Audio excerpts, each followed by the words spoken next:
Hello, good afternoon, everyone. We'll just wait for the other faculty members who will be serving as panelists to enter this breakout room. So, konting hintay lang. So, as we wait, practice na muna tayong share screen. I think, yes, siset ko na to all participants and you are free uh, to check whether nasi-share niyo yung both yung sounds and yung screen.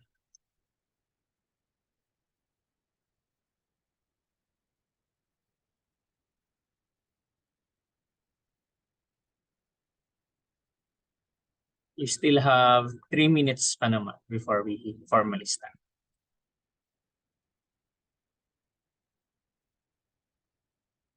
Since it's 1 p.m., good afternoon, everyone. Welcome to session 2, which is Climate and Disaster Resilience. I'm your moderator today, Assistant Professor Joshua C. Agar. We have 16 presenters for today's presentation, for today's session. Before we proceed, could you turn on your camera so we can have our photo op session to commemorate this event? First, this is a momentous event because you'll be doing your proposal presentation. So, para lang may ebidensya tayo. So,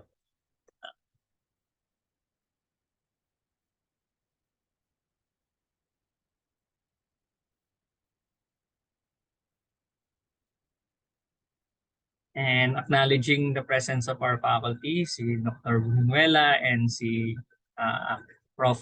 Aimee Villaro. Good afternoon po sa inyo dalawa. Afternoon. Afternoon po. We'll just wait with Ms. Oringo and Mr. Ilumin, siguro.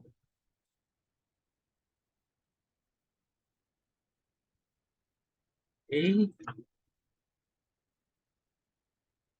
Si Mama Aimee po kaya.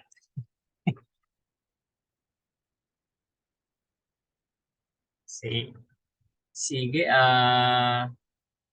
ayun, good afternoon, ma'am. So to kick off things, so everyone look at the camera and let us all smile. So on my cue, 1, 2, 3.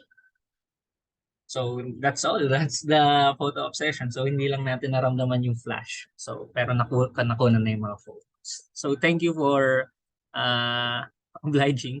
So we begin with today's presentation with Mr. Enzo Saliva's presentation titled Investigation of Early Deterioration of Bus Lane Parameters with Dr. Brunuela as his advisor. So could you share na yung screen and play na yung video? Good evening. I am Enzo Saliva, and today I'm going to present my study, The Investigation of the Early Deterioration of Bus Lane Pavements. So just recently, there is a one-lane restriction currently implemented on buses. Through this, the government aims to address the heavy and congested traffic that we face daily. Also, they aim to increase the overall safeness of the roads as and accidents. Unfortunately, this policy has brought about issues regarding the quality of the pavement on the bus lanes, which are apparent only on them compared to the other lanes of the same road. So this is due to the pavement experiencing heavy loads from these buses, resulting in pavement cracking, deformation, and rutting. And these lead to uneven and bumpy roads that could result in fatal injuries if not addressed, since other studies have shown that having good quality roads result in having less accidents occurring on them. So with that, this research aims to be able to investigate the traffic loading on bus stops and the pavement response based on the bus loading to find the causes of the pavement's early deterioration. So the objective of the study is to first be able to identify bus stops that have significant damages to them and the type of pavement defects present. And next, we'll be able to conduct finite element analysis on the concrete pavement based on the bus loading. And finally, to calculate the pavement response and compare it to the stress provided by the bus loading. So for the significance of the study, as mentioned, there are traces of cracking, deformation on bus stops and lanes, which if not addressed could lead to accidents. And this study aims to address these problems to be able to create safer roads so that all the users of the roads could have a safe experience on them. And currently, we're only focusing on the damage brought about by the buses, therefore focusing on their lanes also. And the study limits its area of study on roads along Metro Manila, for example, EDSA, to keep it to a minimum. So for our literature review, first we have the study on bus lanes that investigated the lanes routing, especially on the bus stops, and aim to solve them using rigid pavement.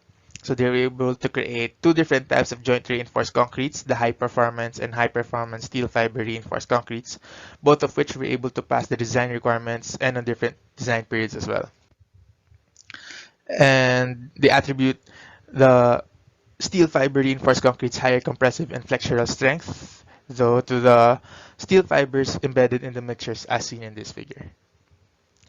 Next, for this study, they compare the use of black and galvanized steel as reinforcement in concrete, and they aim to compare their strengths and durability by measuring the amounts and width of surface cracking on these pavements. Overall, the results of the study showed that reinforced concrete could be used in places that have tropical climates as well, as they have been proven to be efficient and do not present problems such as early punch-outs or significant cracking. Next, for the theoretical framework, we focus on the traffic loading under concrete pavements, especially for buses. And we then compare that to the pavement's response and see if the current pavement is capable of handling the stress brought about by the traffic loading. If not, then we could see where the problem lies or what essentially has caused those defects to occur. For our methodology, we must first identify and classify the three, or at least the three most damaged bus stops along the EDSA carousel route and see what kind of damages are there as well. And next, through finite element analysis, the concrete would be analyzed for its strengths and capacity. And for bus stops, the most critical would be the point loads on the wheels, as this is where cracking occurs the most, as mentioned in previous studies. Finally, which to compare those results to the traffic loading. And what is expected to see after the analysis is the critical points of loading, wherein the most damages occur, and the type of damages that could occur provided different given traffic loadings. And finally, for the timetable, investigation would start as early as January or hopefully earlier, and as soon as the stops have been classified, testing analysis in ANSYS could start right away as well to provide more time for the analysis and validation to occur. The goal is to finish at least on or before May to provide time for corrections and revisions on both the analysis and writing process, and then submit by at least June. Thank you. Thank you, Mr. Saliba, for your presentation. So the floor is now open for a 4-minute Q&A portion. So let's begin siguro yung role on asking questions. Mr. Saliba, you're planning to use FEA, finite element analysis, on your. But what I'm seeing in your literature, especially yung sample na diagram in your ANSYS, only involves a homogeneous material. So remember na reinforced concrete, so you have two materials, concrete at saka yung yung cement at saka yung yung reinforced concrete reinforcements. So how will you be modeling that? And at the same time, as a follow-up question, I haven't seen literature on how you plan to model yung interaction between the yung yung reinforcement at saka nung konkreto na part. Oh, okay. So, yung first po, ay, wait lang, nawala ako. Okay, so, homogeneous po yung napakita ko pong diagram. So, so far po kasi ang ginagamit po sa bus lanes po natin and pavement is roller compacted concrete pavement. So, wala po siya reinforcements. So, my first goal is to identify or simulate at least what happens dun po sa ginagamit nating concrete. So, yun po yung napakita kong finite element analysis na diagram po. But the end goal, hopefully, is to use po yung nakita kong literature na applicable po yung reinforced concrete sa Pilipinas or like at least in tropical climates and be able to use them and check if it is indeed a better or more suitable alternative. Okay. This point, before I get to ask more questions, are there any questions coming from the other faculty members who are present? Feel free to raise yung hand, pero going once and going twice. So I'll ask my follow-up question. So my follow-up question would be, how does inundation will affect yung cracking ng concrete mo? So for example, bahain yung lugar. Oh, okay. So, sa ano po no, sa conceptual framework ko rin po, it's not that we disregard it because it does affect yung concrete po natin na weathering effects have nagde-deteriorate po siya. Nagsisipage po kasi dyan siya sa concrete natin. So, nagkakaroon ng more intense cracking and all that. But sa conceptual framework po namin, we focus on the loading po. Yes, as said, hindi po siya namin totally i-disregard yung weathering effects po. Okay, as a follow-up, since you would be identifying yung sites kung saan may considerable damage ng concrete pavement, It's lagging. would you also be inferring as to yung slope ng road, yung gradient ng road? So kasi yung point load mo is assumed to be vertical, pero in reality is Hindi po. hindi siya with respect sa normal ng surface, yung application ng force. Okay, sir. Thank you for that. Hindi ko po siya ngayon ko na po na-realize. Yeah, yes, sir. I will take that into consideration po. Especially since hindi naman po lahat ng roads natin flat surfaces. Especially meron, like even if it is relatively flat, meron po siyang slope na hindi po natin nakikita. Okay, I think that will be all that concludes our Q&A portion. So thank you, Mr. Saliba, for your presentation. So hopefully na-incorporate mo yung mga questions and yung mga comments about your Thank you, sir. So we move on to our next presenter. We present Mr. Adrian Luz, who will be presenting his research titled Hindcasting of Gas Factors of Different Exposure Types in the Philippines.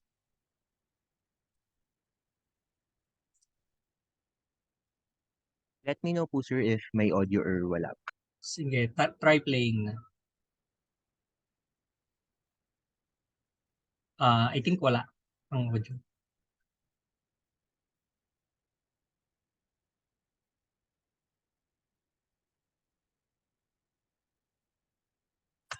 Good day. I am Adrian Okay, Jairon Luz go. with my advisor, Assistant Professor Joshua Agar, here to present my study entitled Hindcasting of Gas Factors for Different Exposure Types in the Philippines. The contents of the presentation are as shown. To start, the Philippines is exposed to typhoon risks, especially strong winds. However, local wind forecasts are sustained winds only. Yet, in wind vulnerability analysis, 3-second gusts are needed. Therefore, there is a need to convert these sustained winds into their respective peak gust. For this conversion to happen, the localization of the winds needs to be considered, namely in terms of surface roughness and wind direction. By factoring wind exposure in the needed conversion, the research output will be gust factors for different exposure categories. This can be used in forecasting, as well as in updating our wind maps. As said, the problem addressed by this research is that sustained winds need to be converted to peak gust while also considering exposure. To answer this, the research aims to recommend exposure categories, as well as their corresponding gust factors, which is based on historical data. More specifically, the focus will be on 10-minute sustained winds and 3-second gust from 1977 to 2021. The 3-second gust will be coming from 56 Pag-asa stations, whereas the 10-minute sustained winds will come from hindcasting. However, only data that exceed a certain wind speed, around 17 meters per second, will be part of the analysis. Shown are studies that highlighted the need for the consideration of wind exposure factors, such as the wind direction, the terrain, and the surrounding structures. However, these are precisely what was still missing in the 2014 improved wind zone and contour maps. The unaccounted wind exposure resulted in some hotspots in the wind speed maps. However, when considering only regional winds, those are actually smoothed out. But of course, there is still a need for gust factors to convert these regional winds to their respective local winds. To serve as a benchmark, the terrain amplification diagrams of other countries are shown. The orography, topographic factor, and multiplier of these three codes are similar in analysis, as what is shown in these figures. And this can be used to analyze the local conditions in each Pag-asa station. In estimating gustiness, these three are the common methods. Also, widely used typhoon hindcasting models are shown. In applying the gust factors approach, WMO recommended these gust factors for 3 exposure types, whereas Harper improved on this by allowing for conversion between different averaging types. So to sum, turbulence causes wind gust. For wind vulnerability analysis, this wind gust need to be estimated. And one method employed is through the use of gust factors, where these are defined as fractions between gust and mean. Another is through an energy cascade approach, where gusts are interpreted as downward transition of higher level boundary layer momentum. The last is by considering gust as a sum of mean wind in a turbulent part. As mentioned, the research will focus on the gust factor method.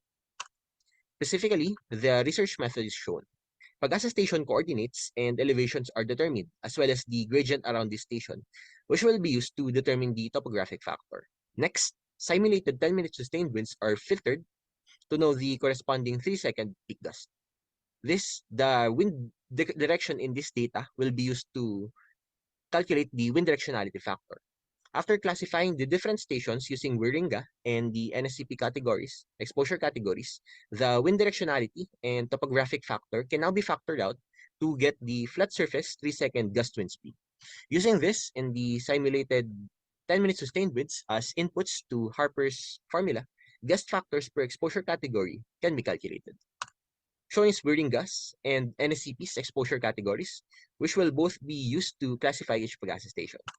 The topographic factor accounts for the speed up or the slowing down of winds due to terrain, limited to 2D only. It is also defined as the ratio of the real wind speed and the flat surface wind speed. The wind directionality factor comes together with the topographic factor and changes depending on the wind direction. The topographic factor changes depending on the slope. The presence of flow separation complicates steep slopes more than the shallow ones. And as shown earlier, international codes have these similar cross-sections, namely escarpments and hills or ridges. Lastly, gust factors are calculated by dividing the flat surface gust by the sustained wind speeds. The resources needed are as shown due to the large amount of data to request and to process.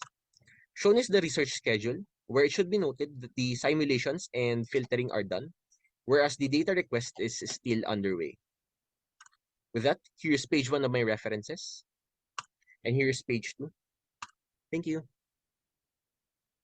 Thank you, Mr. Luz, for your presentation. Again, we open the floor for question and hoping for some answers, of course. So, hoping for some of our faculty members to have inputs to Mr.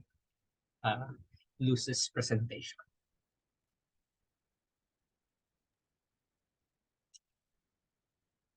Scroll ko muna po yung Yes. presentation.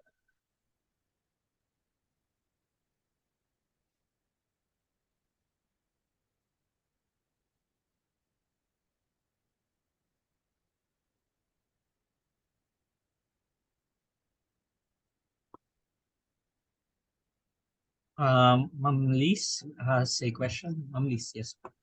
Hello, good afternoon, Adrian. So, Hello dun po, sa ma'am. yung last slide na pinakita mo effectively explains what you're about to do, getting the ratio between the sustained and the gust, with the gust effect, right? Yes. Right. So, can you explain where are you going to get yung may gust effect na velocity and saan manggagaling din yung sustained wind speed? Thank you for that po, ma'am. Yung wind speed po na merong gust po is, let me refer lang po dun sa may methodology flowchart. Ayun po. Yung wind po na may gust is manggagaling po kay Pag-asa. Pero it still needs po to be processed na tatanggalin po yung topographic effects. Kaya magiging flat surface gust na lang po siya. Yung simulated winds naman po, which is yung nandoon sa may other side po, yung katabi po ng gust factor is nanggaling po sa isang study ni Sir Agar wherein hinaincast niya po yung mga past typhoon data tapos in-extrapolate po yung mga wind speeds, simulated 10-minute sustained wind speeds po sa mga Pag-asa station. Doon po siya manggagaling. Right, and the two things, no? Number one, this is sustained wind speed. Okay, yung empirical, no? Manggagaling yung yung with gust effect. Pero yung sa sustained, ang worry ko lang is if this is validated by the what you call this? kung sino man yung kinikilala nating meteorological body who does the measurement and readings nun. Ang bale ma'am yung ano po, mga typhoon data, yung ano po ba yung tawag dito? Radius po ata of the typhoon as I well get as I get opo. it.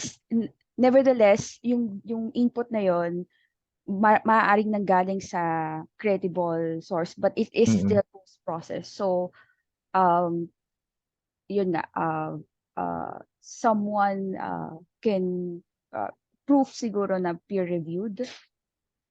Mm. Oo. And then, number 2, anong problem with the gust factors that we're currently using from the codes? Sige ma'am. Yun po sa pangalawa na lang po. Yung sa Mhm. pangalawa po ma'am, I think it's gust effect factor po if I'm not mistaken. And it's more of po dun sa response po ng structure. Kung tama po yung pagkakaintindi ko, I'm not really that ano po, hindi ko po siya ganong na-delve into.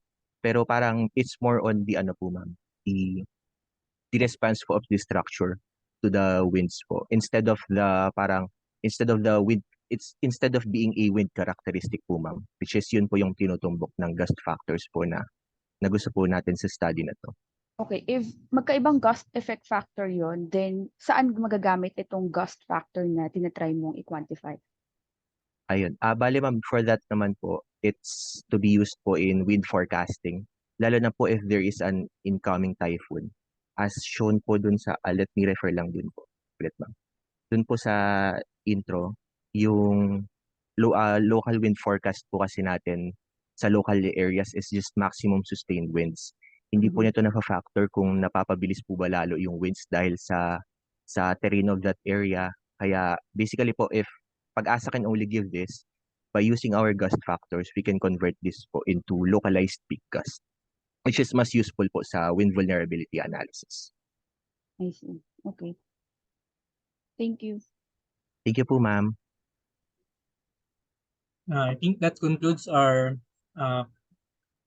question and answer portion. So thank you, Adrian, for your presentation. So, yes, may pahabol pa pala si Ma'am Amy. Yes po. Comment ko lang dun sa in-explain niya kasi parang the gas will be derived from the simulated and then from the data, actual data, measured data.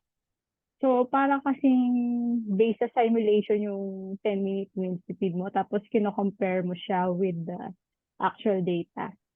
So, I think it would be better to compare it with the actual 10-minute sustained wind speed at the site as compared to the simulated to get the gas.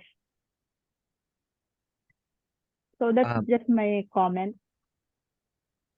Thank you for that ma'am. Actually po, that's the ideal po ma'am. Parang the problem lang po is that wala po tayong historical record for 10-minute sustained winds. If tama po ako ng pagkakaalala. Kaya po, yung study po ni Sir Agar is nag-extrapolate po siya ng 10-minute sustained winds using typhoon measurements po from JMA. Kasi the problem with that is meron na siyang limitation dun sa regional wind modeling. Kasi based siya dun sa shape, 'di ba? Sa shape parameter of the model.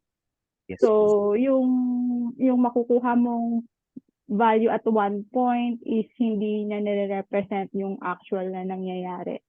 Kasi it does not also take into account yun nga, yung shielding ng mountains nga with respect to the wind speed. Yung 10-minute na actual wind speed sana, yung mas magandang i-compare. Sige po ma'am. Thank you po ma'am. Ayun po, I'll discuss this po with my advisor. Kasi yun nga po ma'am talaga yung maganda po na both actual data po yung gamitin natin.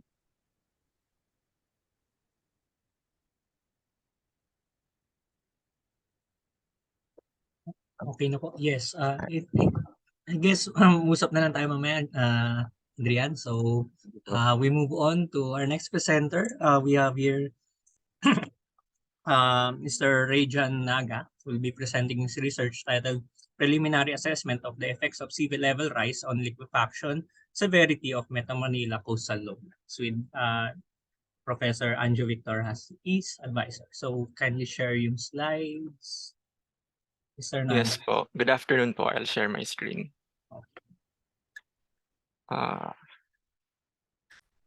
Good day. Here is the final presentation of the research proposal entitled Preliminary Assessment on the Effects of Sea Level Rise on Liquefaction Severity in Metro Manila Coastal Lowlands by Regent Christian C. Naga, an advisee of Assistant Professor Jaime Angelo S. Victor. In Metro Manila, liquefaction potential in the event of a strong earthquake has already been assessed as seen on the following liquefaction potential maps.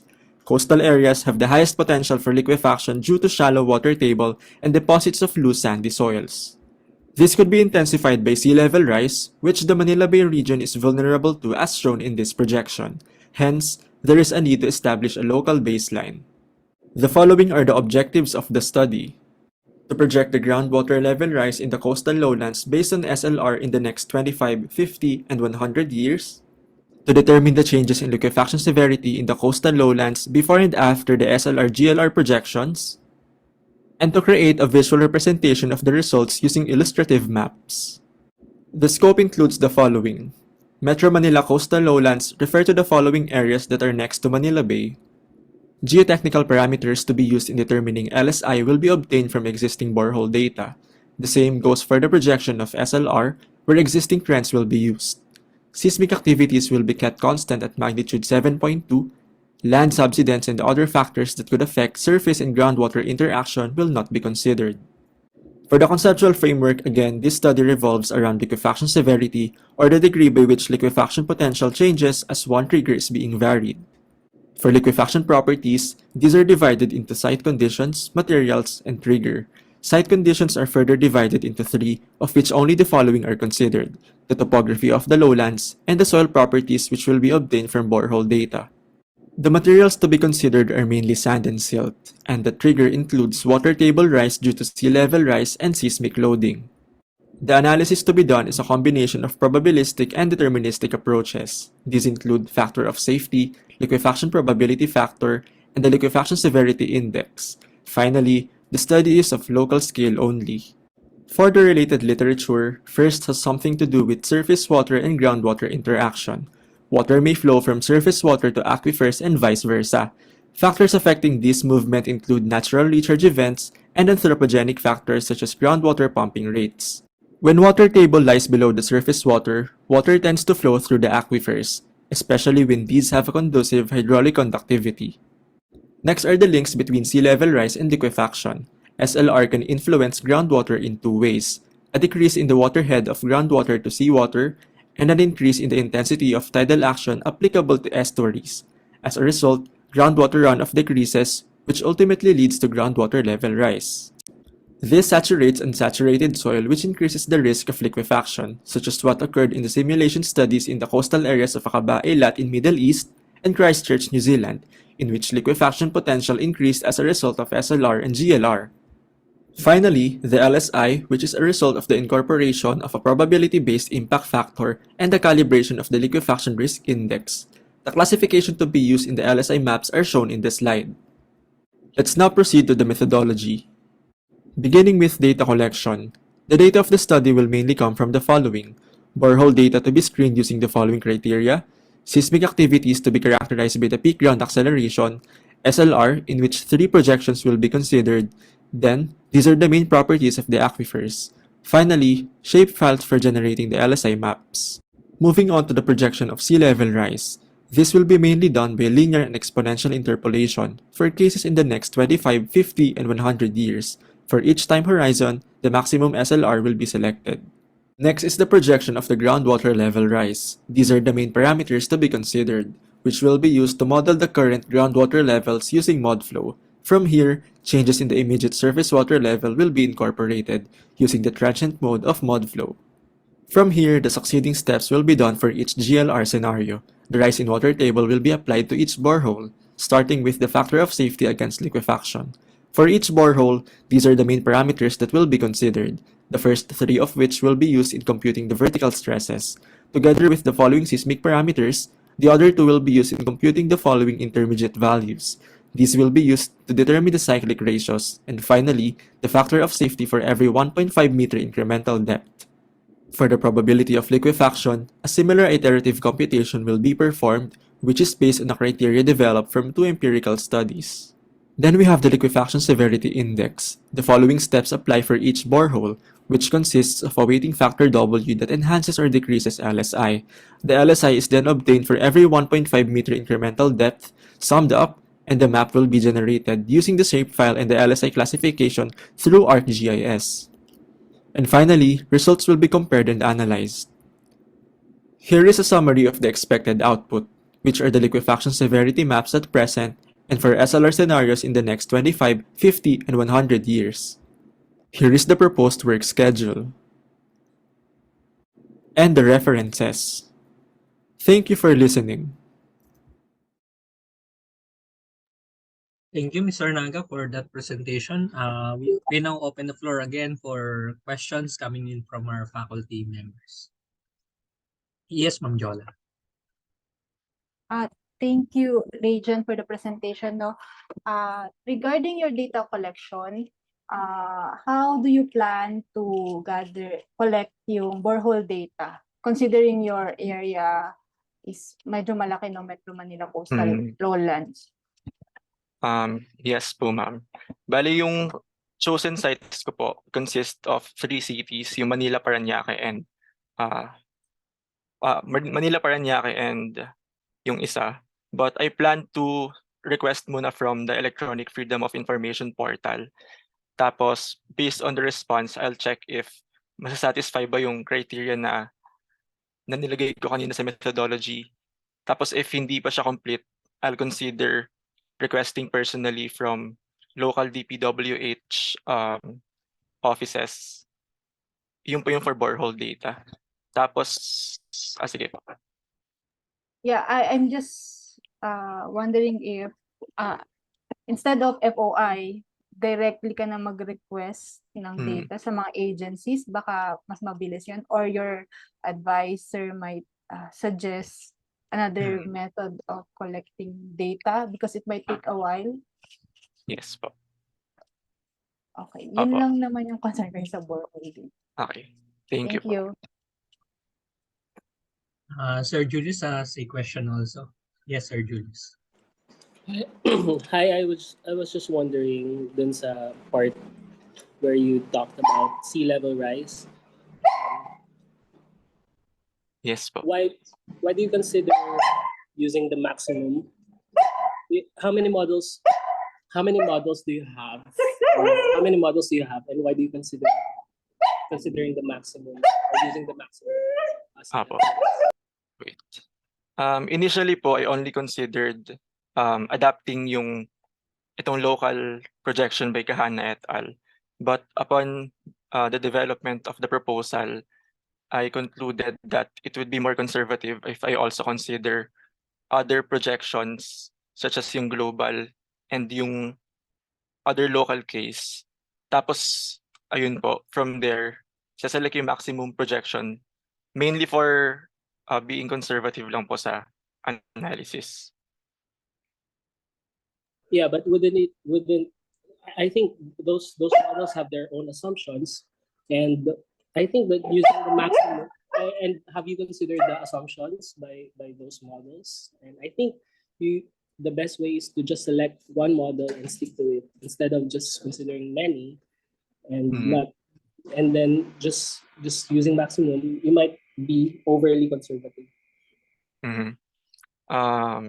Yes po. Quick research ko po sa following projections, they had their own assumptions, tama po yun.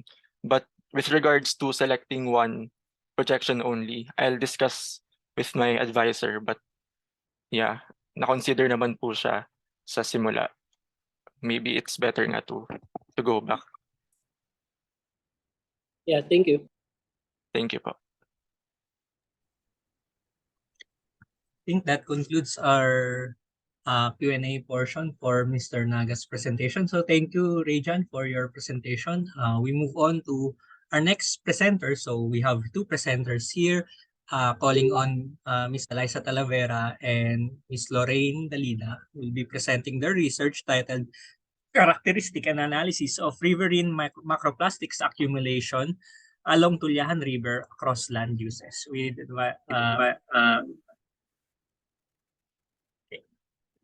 Good afternoon, everyone. This is the final presentation of our research on characterization and analysis of riverine macroplastic accumulation along Tullahan River across land uses.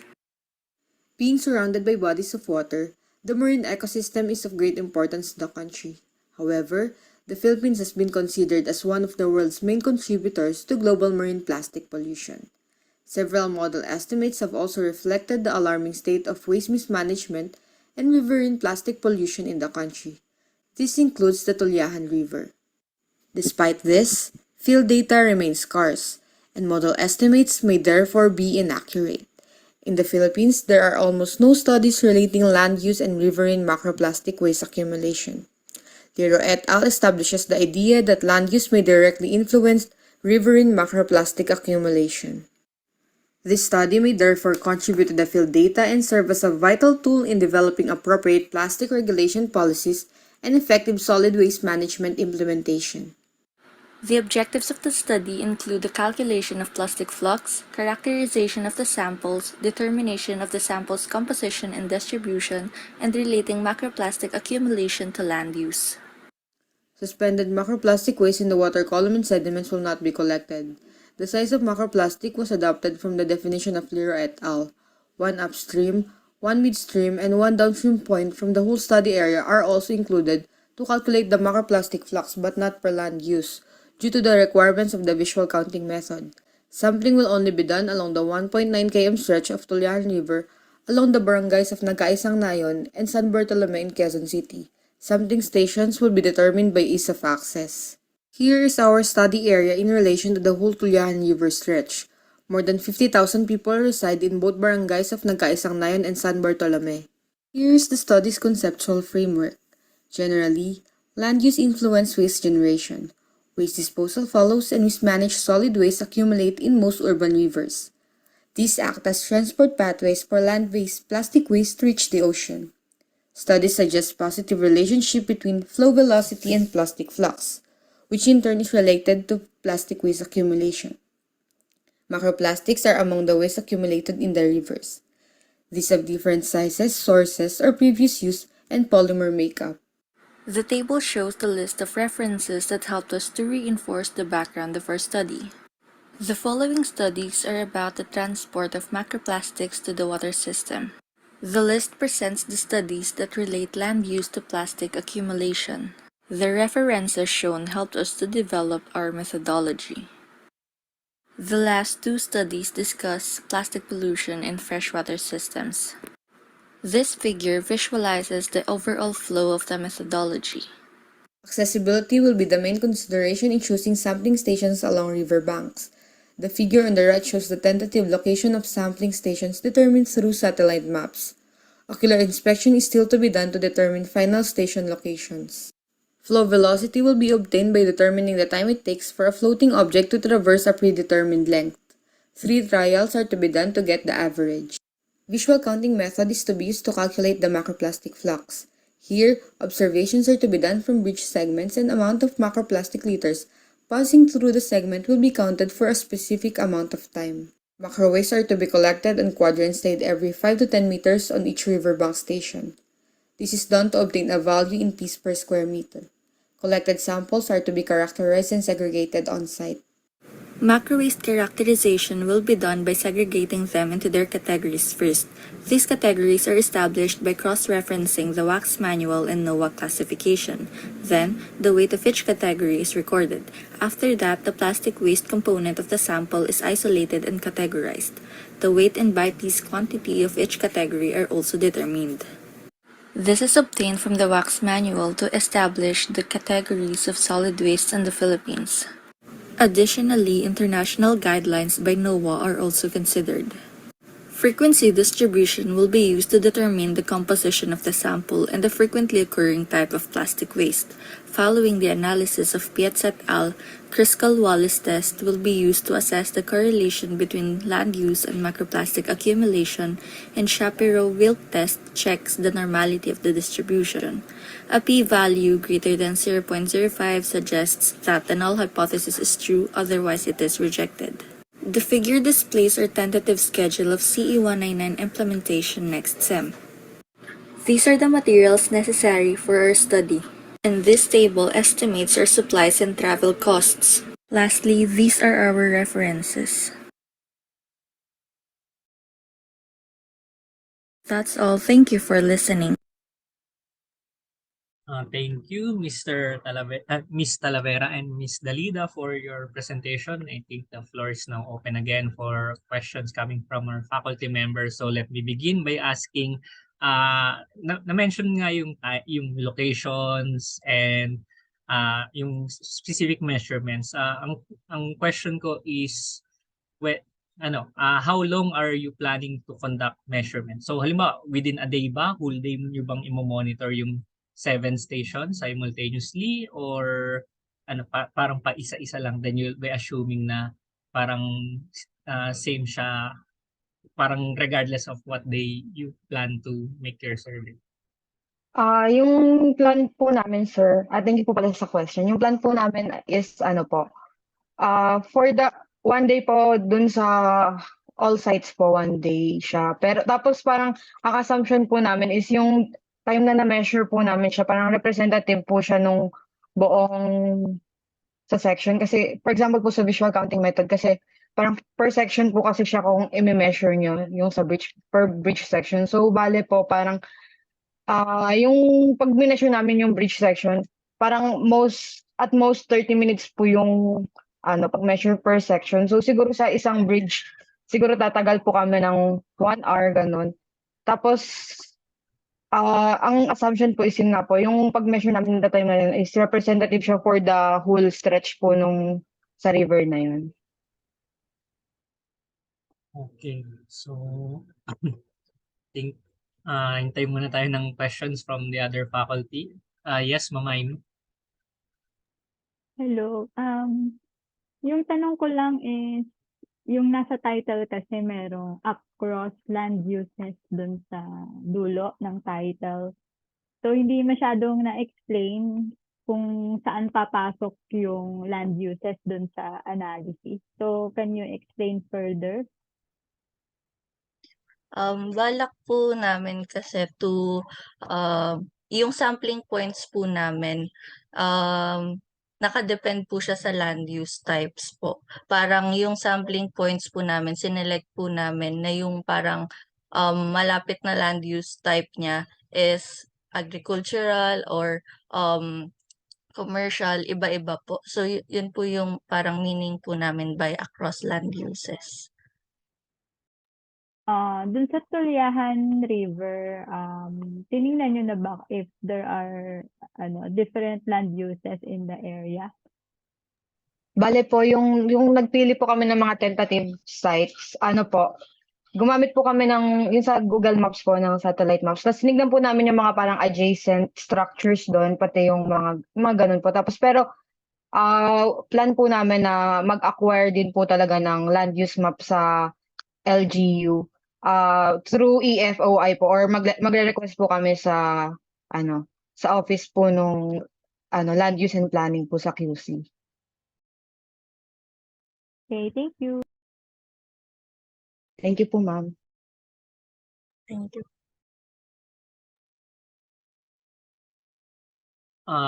Yes. Habol lang na question, siguro final question. Ang assumption dito is consistent yung hydraulics ng river throughout, no?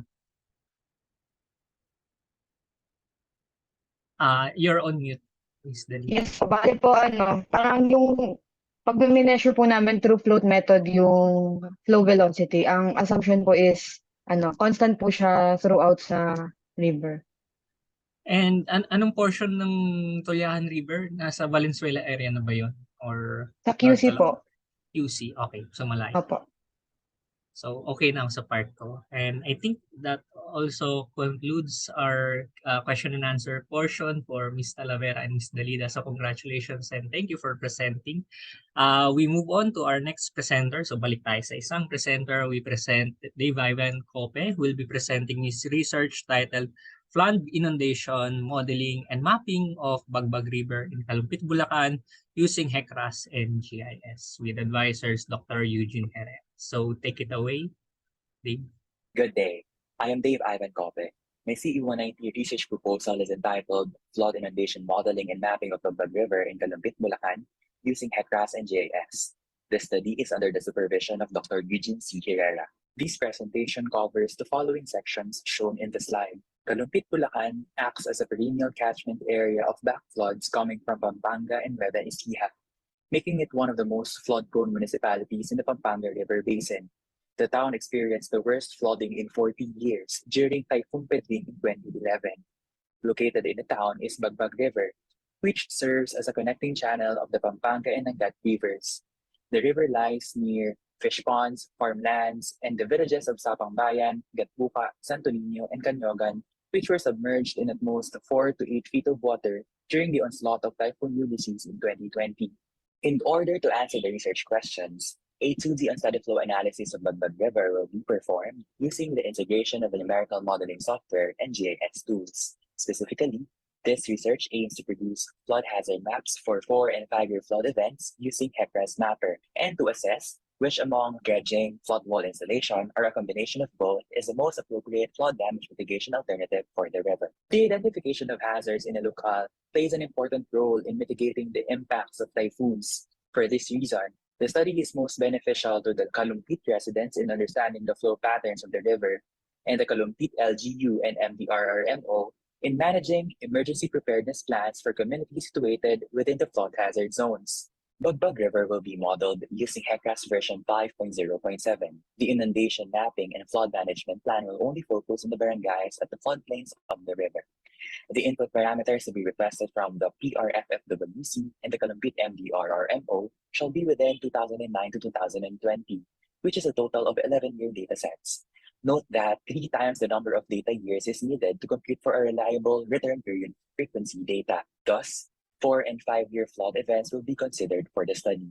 The figure defines the upstream, lateral, and downstream boundary stations of the chosen research site. This assumes that the watershed hydrology of the Pampanga and Agat River basins connected to the river is not necessary to limit the scope of the study. In modeling the dredged case, a rectangular cross-section with a bed elevation equal to the tall wag of the section is assumed.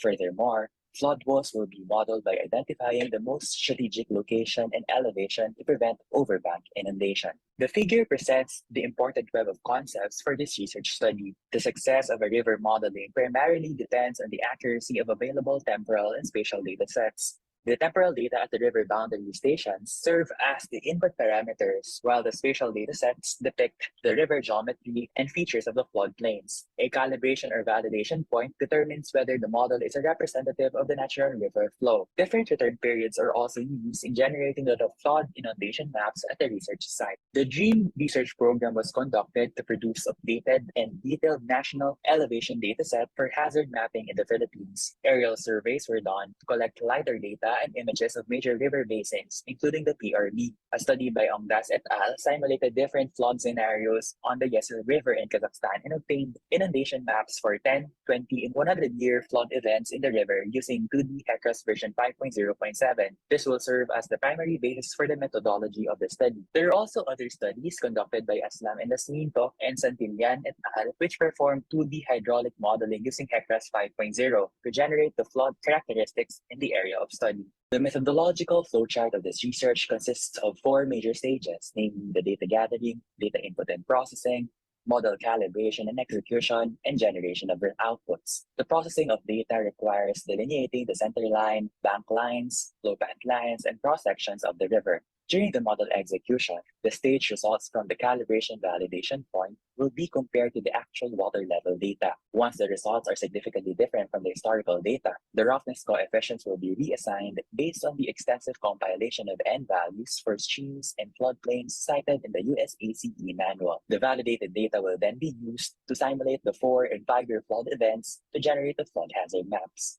3 additional simulations in HECRAS will be modeled, each having different river cross-sectional data depending on the flood mitigation alternative proposed. The results of the hydraulic calculations will then serve as the basis for developing an appropriate flood management plan for the river. The slide shows the list of tasks for the study presented in a Gantt chart. The sending of data request letters and the turnover of data were finished last October 21 to November 22.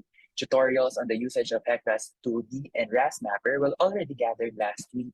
The pending tasks are the actual learning and usage of the software, the data processing, model calibration, and the analysis of simulated results. Here are the references used for this presentation. That's all for my CE190 final presentation. Thank you for listening.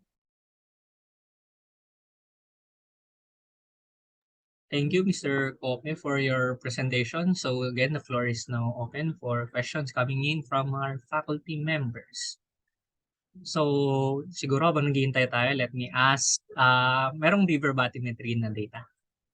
Kasi na-mention mo lang yung digital surface model, DSM, sa yung input na data. Hindi ko nakita yung river bathymetry. Hi, sir. There's an external link po tutorial depicting kung paano makukuha yung the geometry of the river from the DPM or the terrain model. So that would be used for the methodology on that part po. So would you be modeling extreme events? It would be based on the 2009 to 2020 data po na gather from the Pampanga River Basin flood forecasting unit, and then from the MDRRMO din po.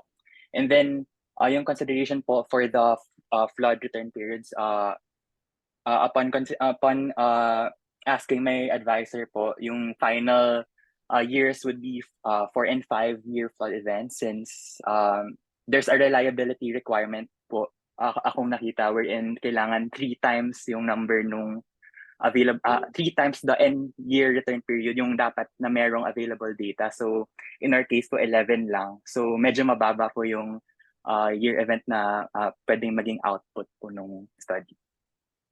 Okay, as to my other question, you mentioned lang yung Pampanga River as your input. Hindi makaka-apekto yung Angat River na nasa other end sa sa flow ng river? Yes po. Kaya po yung kung nakita niyo po dun sa map earlier, nakaset po yung upstream and downstream boundary, wherein yung upstream would be Sulipan Station, which is a part po nung Pampanga River, and then yung downstream is the Canyogan, which is near naman Angat. So hindi na po makaka-affect yung basically, since may data na po dun sa points na yon, parang taken into account na po yung those 2 rivers na po for the analysis. Siguro pa, muli na question. Anong difference ng elevation ng dalawang stations? Mas mataas po yung sa Sulipan eh. I'm not sure po dun sa value, but basically, yun po yung upstream point. Yes po. Okay, siguro I'll let you go muna sa questions. So to give way to the other faculty who would be asking questions. So Sir Heli, yes po. Hi Dave. Medyo direct to the point naman yung study mo. And actually tatanong ko dapat kanina bakit 4 and 5-year flood events, pero na-answer mo naman. So can you just please flash yung mga required or data na kakailanganin mo for your study, especially for the modeling part? Alright, sir. Ayan. So, paano kung may mga data dyan na hindi mo makuha or unavailable? Actually po, yung pinaka-preliminary requirement ni Sir Herrera for me was to ensure muna na may available data. So, parang Yun po, I requested na po yung the spatial and temporal data. And basically, yung processing na po yung problem at this point. Okay, that's nice. Sige, may na-mention ka kanina sa assumptions mo regarding dredging, pero you also have some terrain file na kakailangan. Can you please explain muna yung gagawin ng dredging? So parang isi-simplify mo ba yung parang cross-section nung river? Tama ba? Yes po, it would be assumed as a rectangular para po hindi mahirap. Okay. Sige. Sige, last, siguro wala ka na bang analysis na gagawin regarding your water flow na input? Like, wala nang hydrologic analysis sige, lang.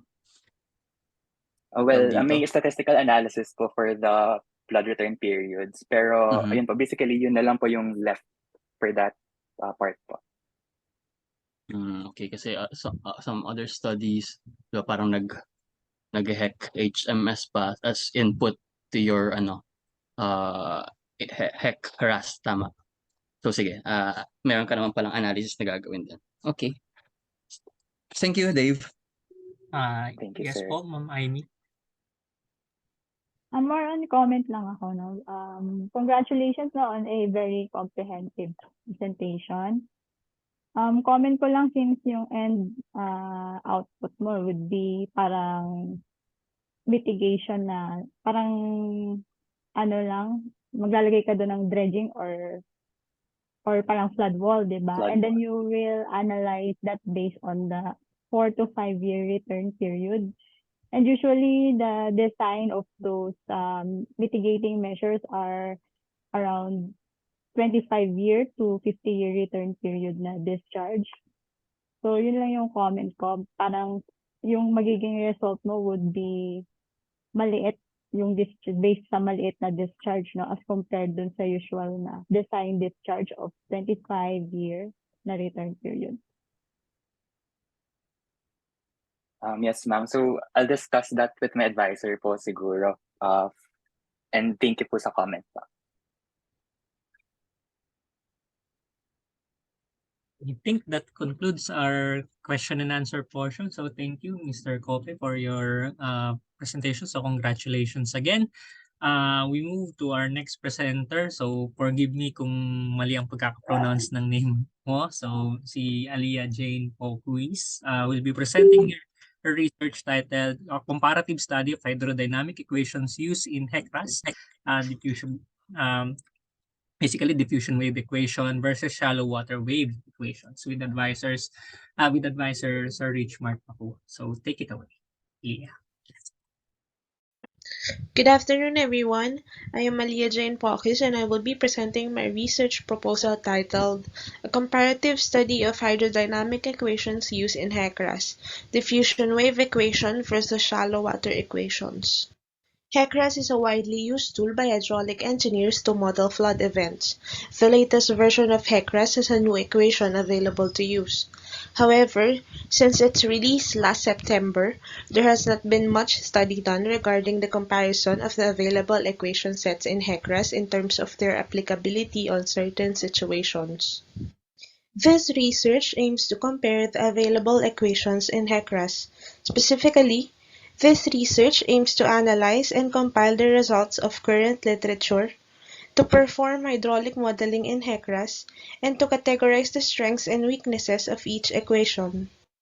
The main software that will be used in this study is the recent version of HEC-RAS. Furthermore, the analysis of the hydrodynamic equations will be based on their usage in 2D flood modeling. However, only unsteady flow analysis will be done in the study since it is more frequently occurring than a steady flow during flood events. These are the main papers that are related to my research. In the first paper, the researchers compared the usage of shallow water equation and diffusion wave equation in a specific flood event. The second main literature discussed the comparison of HEC-RAS equations with a 2D model developed by the authors of the paper. In the third literature, the researchers compared the three equations. However, they did not use HEC-RAS as their software. Aside from the three main papers, these are some of the studies that I have read in relation to my proposed topic. This slide shows the concept map that details the variables that will be analyzed in this proposed study. For this research, the usage of other flood modeling softwares will not be included in the comparison of the equations. Additionally, this research will focus on unsteady flow as it is the governing flow for floods. Presented in this part is the methodological framework that will be followed in this study to accomplish the objectives. First, an extensive analysis of related literature will be conducted. To complement the compiled data from the literature, a hydraulic model of the study area will be made to compare the usage of the hydrodynamic equations. Lastly, a comparison matrix will be made to summarize the results from the literature in the hydraulic model. The study area that will be used in hydraulic modeling is the downstream area of the Ford River Basin as shown in Figure 1. Currently, data is available for approximately 1.5 to 2 kilometers of the river reach. To effectively compare the four equations, a full 2D hydraulic model will be used to model the study area to have a continuity between the land cover and the river cross-section. In order to do hydraulic modeling in HECRAS, information regarding the terrain, roughness coefficients, hydrology, and boundary conditions must be determined. Therefore, the following data are required. First is the land cover data. This is one of the parameters that dictates whether the area is prone to flooding or not. HECRAS will extract values for Manning's roughness coefficient, soil data, and infiltration parameters from the land cover data.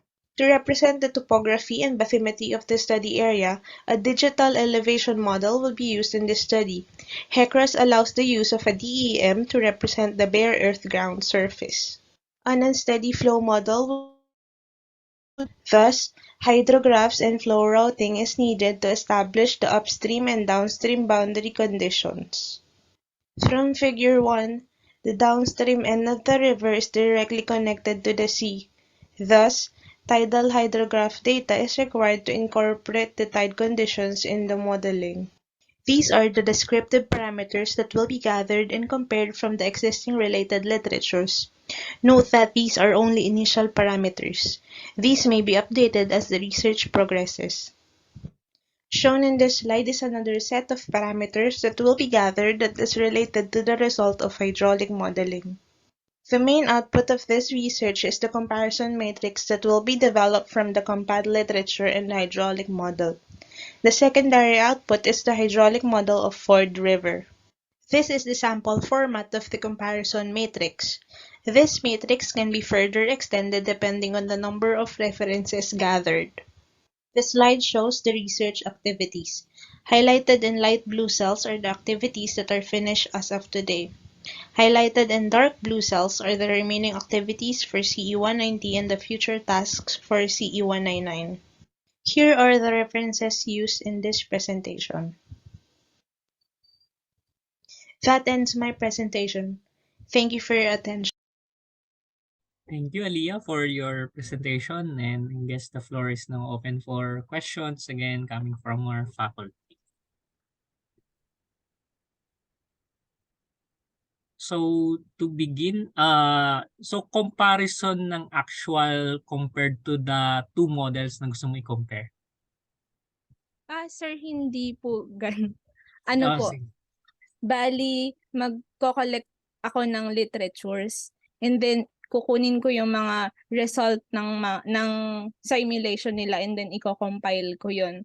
Tapos if ever po na madami yung makuha natin na literature, pwede tayong makagawa ng comparison, ng matrix na magsasabi na kung kailan magandang gamitin yung, for example, yung diffusion wave equation. Ganun po.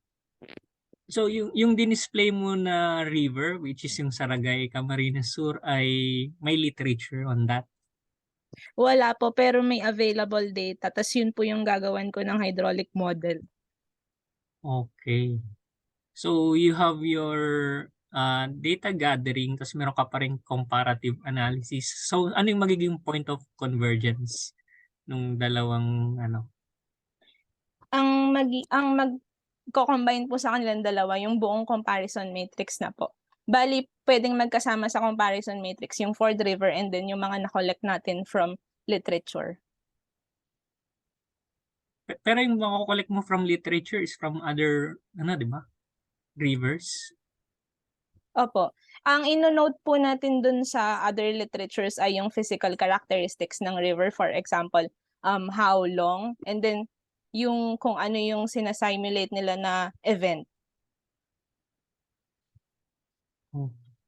Yes, Dr. Kim. Yes, thank you, Ms. Pokis, for the presentation.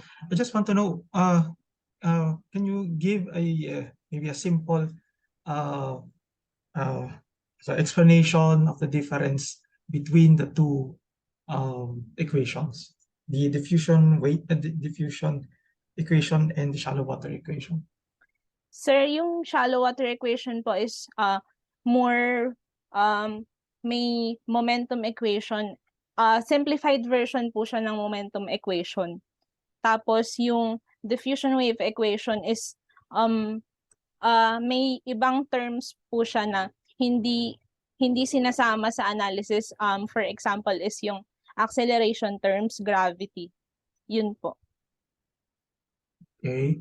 So when you do this so you will do also hydraulic modeling, so and you will also survey the literature for any differences in terms of application nila, Yes. So in your study, will you be doing any benchmark test? Because what you will find in the literature are sample diba, applications, and then later you will be testing them in hydraulic modeling. So before you apply that to an actual problem, will you be doing some benchmark test to check whether you're modeling both equations through HECRAS, through HECRAS correctly? Sir, hindi pa po namin na-explore ng advisor ko, pero isa-suggest ko po na i-explore namin. And then siguro with regards to the title, I think you can still refine it. I think it's still parang general, comparative study of the two equations for what specific application. Siguro that's lang para malinaw lang natin, kasi for any parang any type ng problem, pwedeng yung isa will be more applicable than the other, considering also these are both numerical approaches. Then mayroong advantage yung isa over the other, so para lang natin, may relate lang natin dun sa target na problem later on, which is meron kang specific na target, diba, na application. So maybe you can check paano pa may improve yung title, na hindi maging very general, Okay? Okay po, sir. Sige, Thank you po.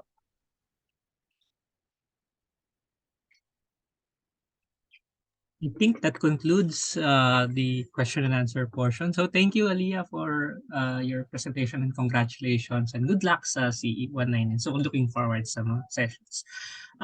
We move to the next presenter, another student of Sir Makuha, presenting his research titled Investigation of the Applicability and Suitability of 1D versus 1D2D Combined Hydraulic Modeling of HECRAS, a Flood Simulation of Ford River and Camarines Sur. I think si Mr. June Patrick Guerrero.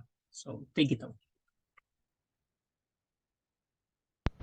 Good day, everyone. I am June Patrick Guerrero, and I am here to present to you my research entitled Investigation of the Applicability and Suitability of 2D versus 1D2D Combined Hydraulic Modeling of HECRAS, a flood simulation of Ford River in Camarines Sur, under the supervision of Sir Richmark Makuha. The full 2D and coupled modeling were introduced by HECRAS in 2016. The methods were proven to provide more accurate results and computational convenience compared to previous modeling versions. To guide the direction of the research, the main problem statement was formulated. With the full 2D and hybrid modeling approach being relatively new, studies comparing the two models are still lacking. In general, the research has a main goal to compare the applicability and suitability of the two modeling methods by conducting an intensive literature review, by executing a flood simulation using the two models, and by summarizing the results of the findings into a comparison matrix. The focus of the research is limited into HEC-RAS as main modeling software. The type of analysis is on steady flow, which better represent the actual flow conditions. The simulation area is determined to be the Ford River. Lastly, a single HEC-RAS equation set will be utilized. This study has the potential contributions to the growing developments in hydraulic modeling. Specifically, the results and outputs can aid the future researchers in understanding the factors to consider in modeling, and to choose the more effective modeling depending on study area conditions. To synthesize the introduction part of the research, a conceptual framework was formulated as shown. Presented in this section are the initial sources that contributed to the study. First is the main reference, the RAS Technical Manual. It provides the general background information, formula for computational reference, and suggested applicability conditions for each model. The investigation of the related literature was already started.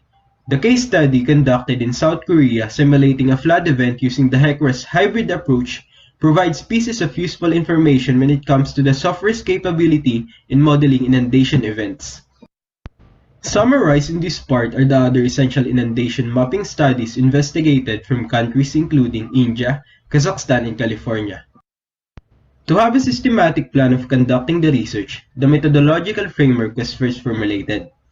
The major components include the development of comparison criteria, literature review, actual hydraulic modeling, and the buildup of comparison matrix that will serve as one of the outputs of the study.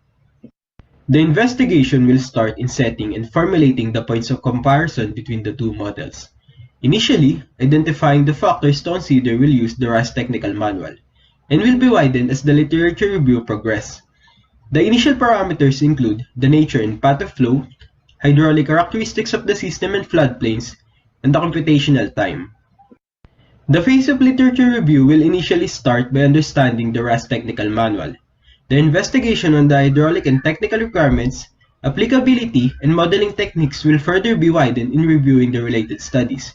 The main focus are literatures on river analysis that utilize the HEC-RAS 2D and hybrid approach to model inundation events.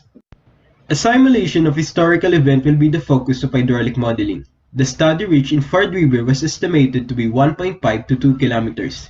Further information on the hydraulic characteristics of the water system will be investigated and gathered as the project progresses.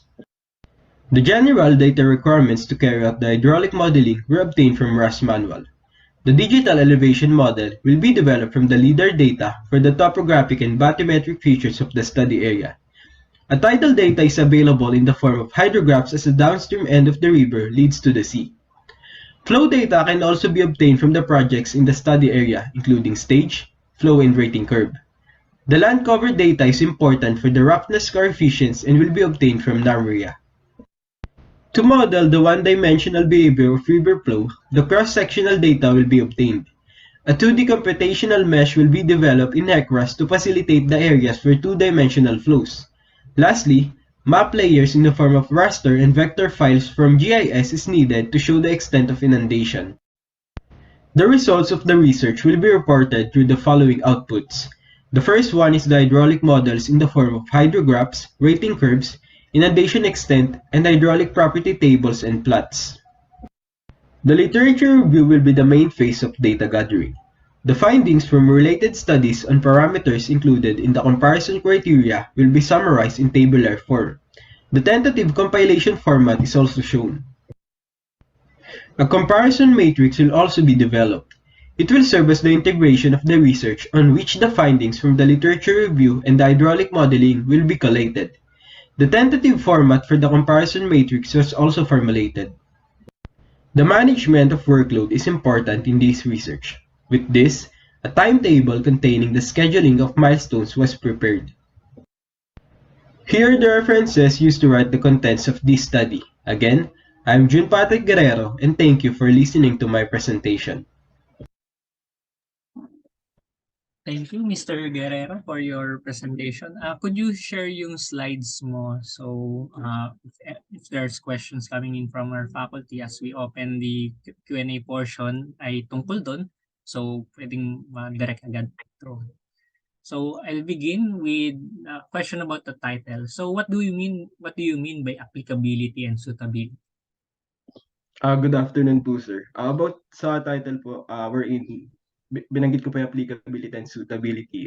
It is because po, between the two models, the RAS Technical Manual has an initial set of standards on which the other model is applicable over the other, and in conditions where the other model is more convenient to use than the other model in terms of computational and technical requirements. Okay. Since it also involves yung Ford River, ano yung delineation ng study mo with Miss Poki's presentation? Yung delineation, sir, is the same po. As stated, it is within the 1.5 kilometers to 2 kilometers reach po ng river. Near po doon sa downstream end na nagli-lead po sa ocean. Okay.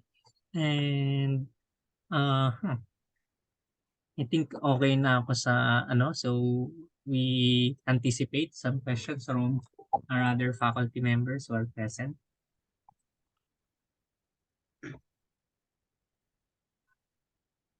Siguro lang, curious lang ako. Yun ba yung river sa background? Hindi po, sir. Okay. Sige, sa background na po.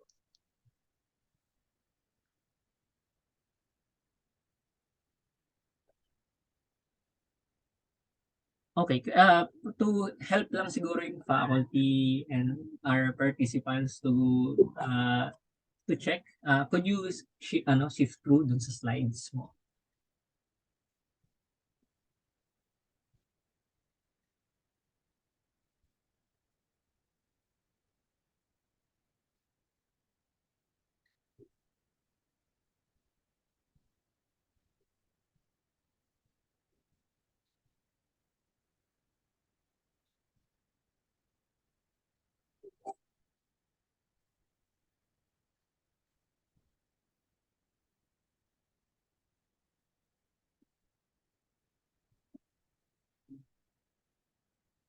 Since merong involvement yung parang comparison lang, basically parang comparison din kasi you're testing yung applicability and suitability. Based on the previous literatures, ano yung lamang ni 2D compared sa 1D, 2D na combined? So, what types of scenarios na yung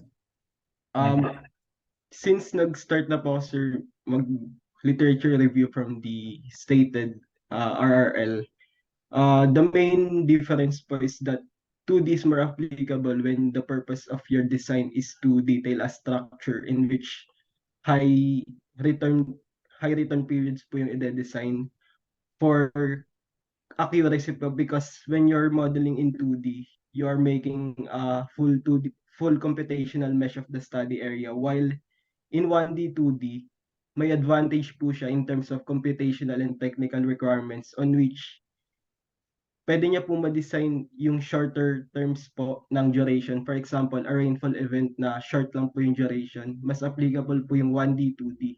Since you are delineating the river reach, for example, a river reach, you're modeling po the river reach in 1D, while the floodplains on which the flows can be multidirectional, you can model it in 2D.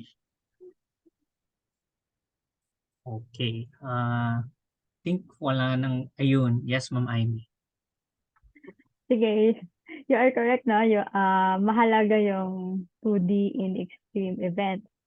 So my question is, since you mentioned about extreme events, are you going to model extreme events? And my follow-up question would be, ano yung return period of that extreme event?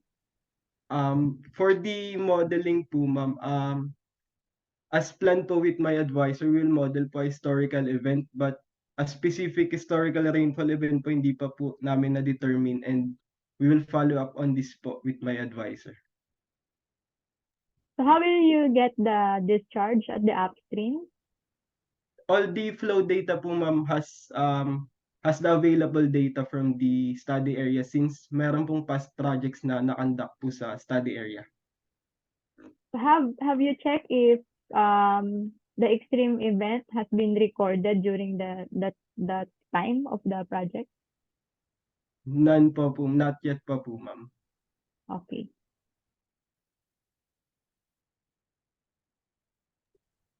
Guess that concludes our question and answer portion. So thank you and congratulations, Mr. Guerrero, for your presentation. We move to our next Thank you po. presenter. We have Erica Gomez, who will be presenting her research titled Development of Storm Surge Vulnerability Curves for Residential Structures in Leyte, using the empirical method with advisor Professor Crisel Raizata. So you can play na yung presentation. I'm Erica Gomez. Good day. I am Erica Gomez, and my advisor is Assistant Professor Tan. I will be defending my proposal titled Development of Storm Surge Vulnerability Curves for Residential Structures in Leyte using the empirical method.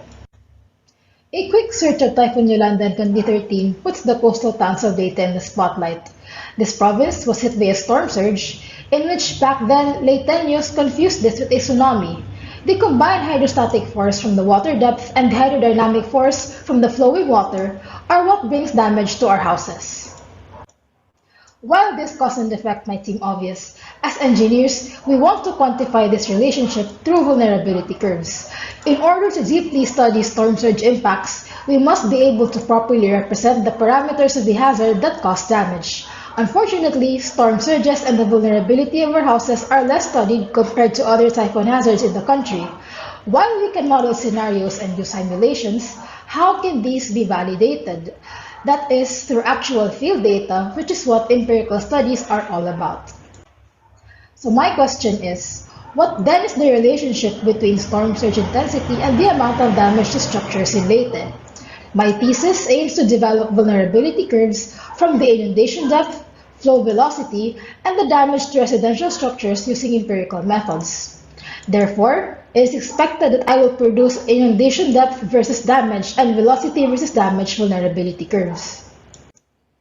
It is important to note that the study area shall be in Leyte, and the hazard intensity of interest are inundation depth and flow velocity of documented storm surges. Only residential buildings will be assessed, and damage data is to be sourced from situational reports and images of the ruins.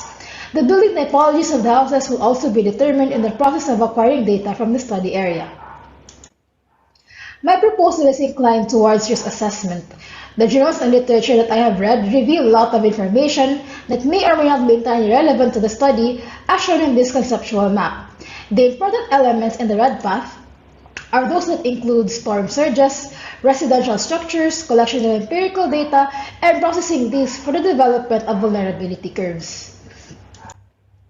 Referring to the table, these studies are all focused on storm surge events in Leyte. I like to emphasize that this simulation study by De Salas and Lee that produced inundation depth and flow velocity maps are sources of hazard data.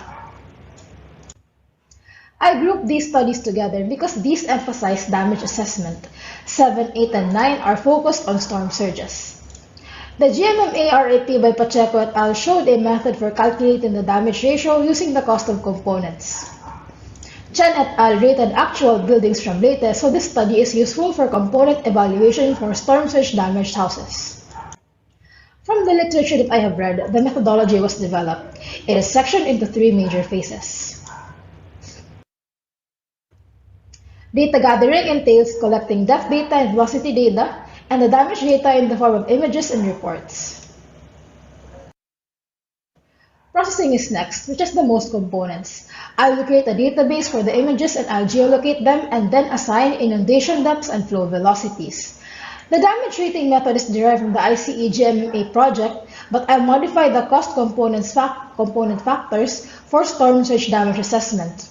Then, I will involve experts in this space to calibrate the rating method in order for the results to be credible. Here's an example of what I plan to do. As for SITREPs, I will extract relevant information about recorded inundation depths and damage to structures that can be used in an attempt to follow the component-based rating that I mentioned previously. I will also assign flow velocity values based on the structure's location. My plan for this is to either combine the ratings from SITREPs with the image results or to create a separate vulnerability curve for comparison. After getting the damage ratio for all of the structures, the uncertainty of the ratings due to the quality of data and damage assessment will be factored, and the depth damage ratio pairs and velocity damage ratio pairs will be plotted for each structure type to form the vulnerability curves. This is my Gantt chart for the implementation phase after CE190. My target is to have enough data collected and processed before the start of second sem, since I anticipate that the damage evaluation will take a significant amount of time. I aim to finish these activities before June 2023. These are my references. Thank you all for listening and have a nice day. Thank you, Ms. Gomez, for your presentation. Could you share yung slides mo again for for our faculty members who will be asking questions to see, and we begin with Sir Julius. Hi, Erica.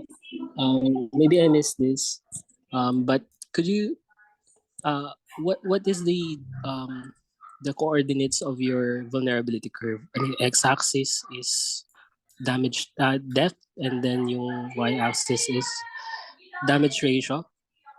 And sige. Okay po. Sige po, sir. Sige, ikaw muna. Okay, to answer po yung first question, sir, the x-axis of the vulnerability curves are hazard intensity, namely inundation depth po, and then flow velocity, and then the y-axis po will be the damage ratio. I mean, how would you add that? Di ba, one dimension lang? So you're saying 3D yung vulnerability curve? Kasi inundation depth tsaka flow velocity. No, sir.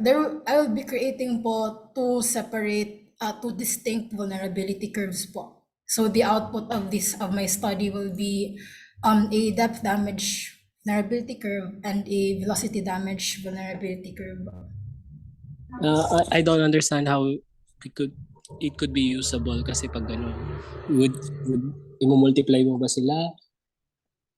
I don't know. I was thinking, well, I suggest yung parang head, kumbaga, di ba? Kasi v squared over 2g plus h, something like that. Para isang value na lang instead of making two vulnerability curves.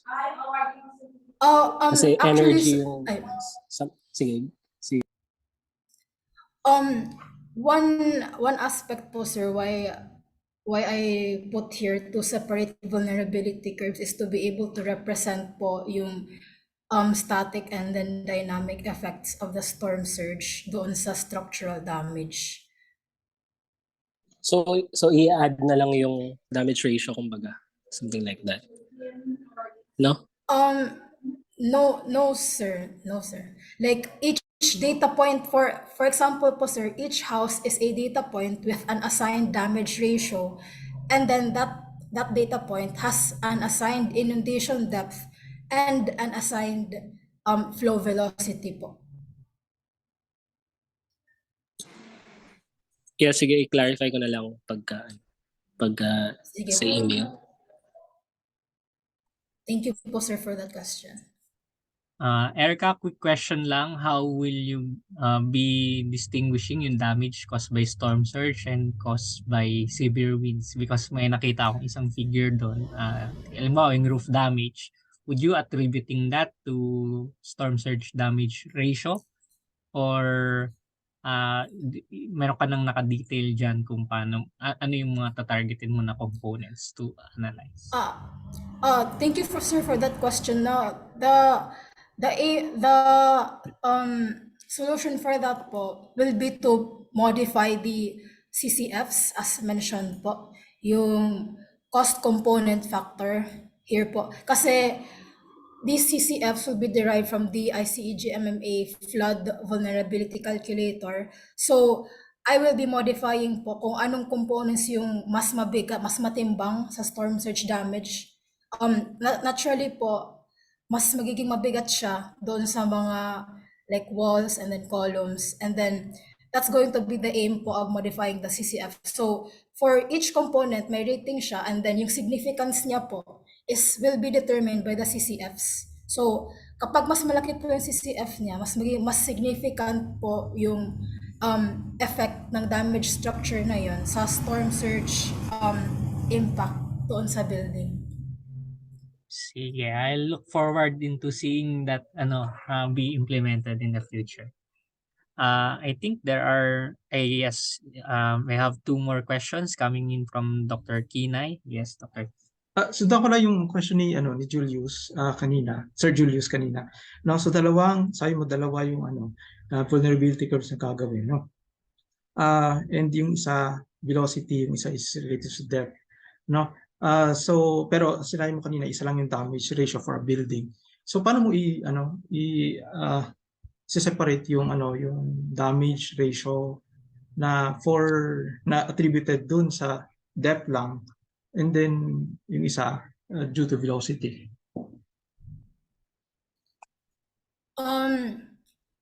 That would be also, I admit sir na it would be a dilemma kasi like totoo naman po na iba yung damage caused by static and then iba yung damage caused by dynamic. Yun yung parang pag binodel mo yung isang phenomena ng static, no, with some factor siguro to account for some dynamic effects. Yun yung pwede mong ipakita usually as a parang ganon na parang depth lang, no? And then pag ganito na pwedeng maging combined kasi yung yung effect you have this depth and then velocity, magkasabay sila, no, nag-act doon sa structure, no? So yun yung yung medyo mahirap kumbaga paghiwalayin, no?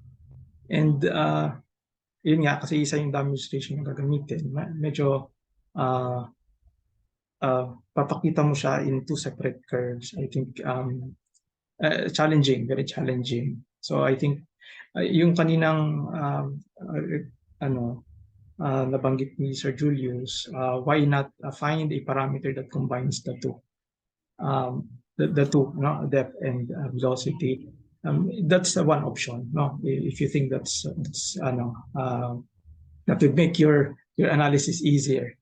Baka kasi mas mahirap yung paghiwalayin in terms of the analysis. May idea na po ako sir. That's going to be the drag force po. Since drag force is a function of both velocity and the depth. Pero I will look further into it po sir so that I may be able to update my progress. Yeah, okay. Great, thank you, Ms. Gomez. Ma'am Amy? Yes po. Hello, Erica. I agree with Sir Hello po, Kinay ma'am. saka Sir Julius na dapat isa lang yung vulnerability curve na output kasi in the end, this will be used in risk analysis. So, yung pinaka-output mo dapat for the purpose of the risk analysis. And also, yung question ko is, nakita mo na ba kung ano yung CCF, yung computation from the GMMA wrap? Kasi you mentioned kanina yung calculator. Yes po, ma'am. Gagamitin mo yung Hindi ko pa po calculator. nakita yung code nung calculator. Pero na-mention po doon na each components have a significance weight. Tas ayun pa po yung hindi ko nakikita. Like, yung pagkaalam ko po kasi ma'am, kapag if wind, like, mostly sa roof siya. Pero kapag storm surges, also like parallel with the other studies I have read, na mostly doon siya sa lower parts ng bahay. Kasi yung ginawa namin na calculator, well, isa ko dun sa Camila Sir Harold Aquino. Yung basis nun is for inundation only, no? Walang damage to the structure itself but only on the component. So when you say components, parang mga paint lang, cabinetry, ganon. So wala yung part of the damage to columns, to walls. So walang ganon. Noted po.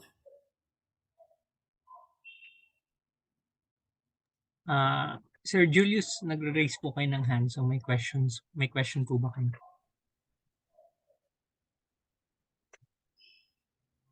Oh, sorry, Thanks. hindi ko lang nalaw.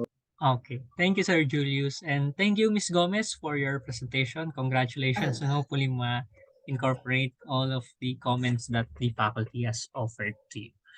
Thank you We din move. po for your suggestions. Yes, kita-kits. And moving forward, we have our next presenter, John Reynald Melchor, who will be presenting his research titled Developing Peak Flow Frequency Estimates for Specific Stream Flow Gauging Stations with Professor Villa Alba as his advisor. So take it away, Mr. Melchor.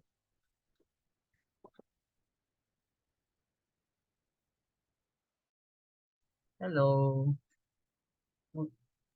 Nalilisten na ba yung video? Greetings. Yes. My name Yes. is Jan. Okay. Sige, excuse lang. And Reynald M. Melchor. For today, I will be proposing my paper under Professor Aimee Bren Villalba on developing peak flow frequency estimates for specific stream flow gauging stations in the Philippines. As of 2019, 1,019 water bodies has been classified by the DENR within the Philippines, with more being discovered and classified each year. Within the classified water bodies, a subset of them is being actively monitored for their quality and management of water resources and flood alert systems. Actively monitoring these water bodies, mainly streams, can also help in developing water structures using their peak flow in their design. However, in the Philippine context, previously unmonitored streams would require years' worth of data to develop an estimated peak flow, needed for the design of water structures. Therefore, a method of generalization for recently unmonitored streams is needed.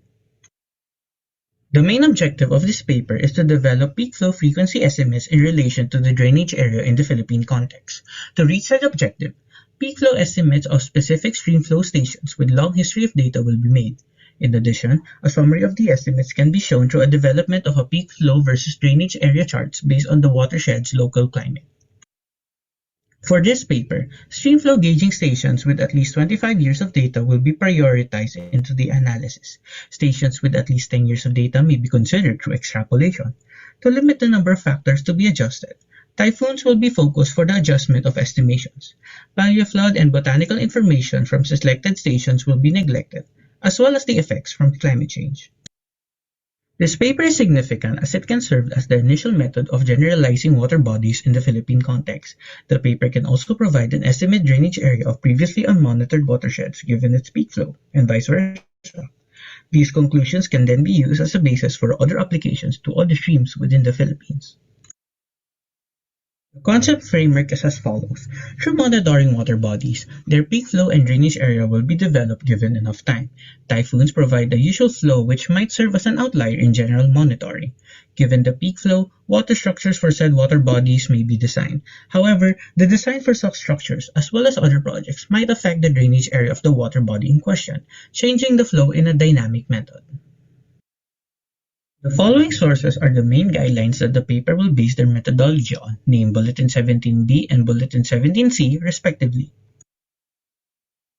A Hearn study utilizes Bulletin 17B in Connecticut with a focus on adjustment from typhoon data. Meanwhile, Sandro and McCarthy utilizes Bulletin 17C in Montana, which included multiple different user-informed adjustments to further improve the resulting estimated parameters. The methodology will mainly use the guidelines listed in Bulletin 17C. Afterwards, the results will then be summarized through the development of a peak flow versus drainage area charts. Bulletin 17C requires systematic data, which are flow data collected from the stream flow gauging stations, and historical data, which are data mainly concerning on the dates and of areas affected by the typhoons. Both datasets may be requested from DPWH and PAGASA respectively.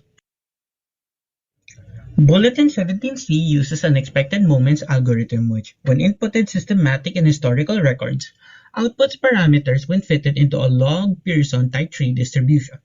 A software named PeakFQ will be used to utilize the expected moment algorithm.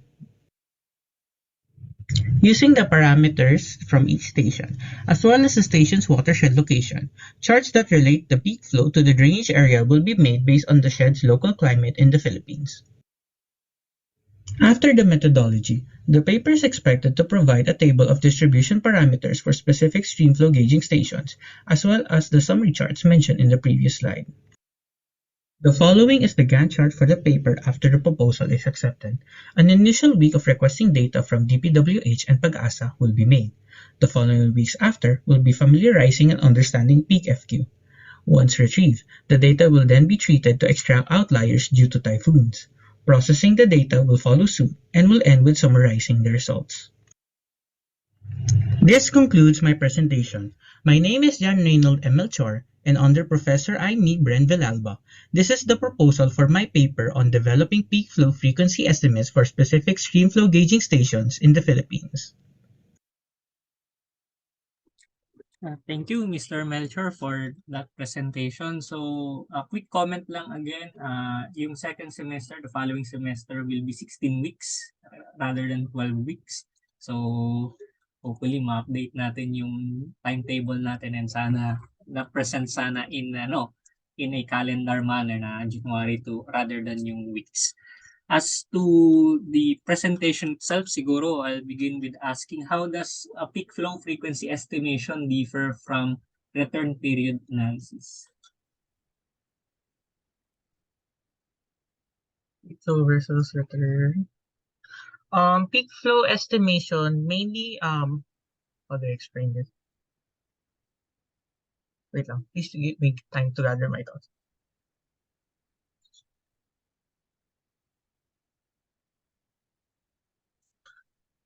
Peak flow estimation mainly deals with yung data na provided, while yung return period uses yung expected annual exceedance probability. So peak flow frequency estimates can be adjusted based on the different types of annual exceedance probabilities, while return periods can only be used on one from what I understand. Yeah. Okay. So, pag minention mo na peak flow, ibig sabihin siya yung ceiling for the rivers na gagawan mo ng estimates. Yung tama ba ang Yes po. So, how many times na na-exceed siya? Okay. And, so frequency estimates. Wala pa naman nagtatanong. So, nagmamatter ba yung seasonality? According sa guidelines listed under the guidelines of Bulletin 17C, the only reason the climate within each area is very important, or in terms of generalizing, as a requirement needed is for the area to be meteorologically or similar or consistent for essentially summarizing the data. Okay. So 25-year na data. Then ang data from PAGASA is rainfall. Wait lang. Let me just change something. Or yung Yeah, sige, go ahead. With regards to yung data needed by PAGASA, which is listed here, the main thing the main data point that I'm trying to get from PAGASA is the dates when the typhoon has occurred and which areas are mainly affected by the typhoon. Wait lang. Let me just change yung screen ko ng konti for one source within PAGASA is the ARTC, or the annual report on the Philippine tropical cyclones, and essentially ito yung pinaka main source kung saan ako magre-request from 2020 and 25 years before. So up till 1997, tama ba ang from at best 1995 to 2020? So ang typhoon data is basically track then yung affected areas. Date and affected areas, yes. Okay. Siguro I'll let you go muna to give way to the other faculty who might be wanting to ask some questions then regarding your presentation. Ay, hindi.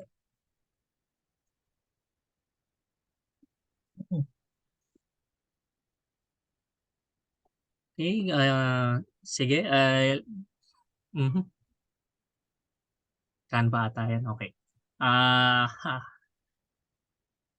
So, regardless of intensity of rainfall ito.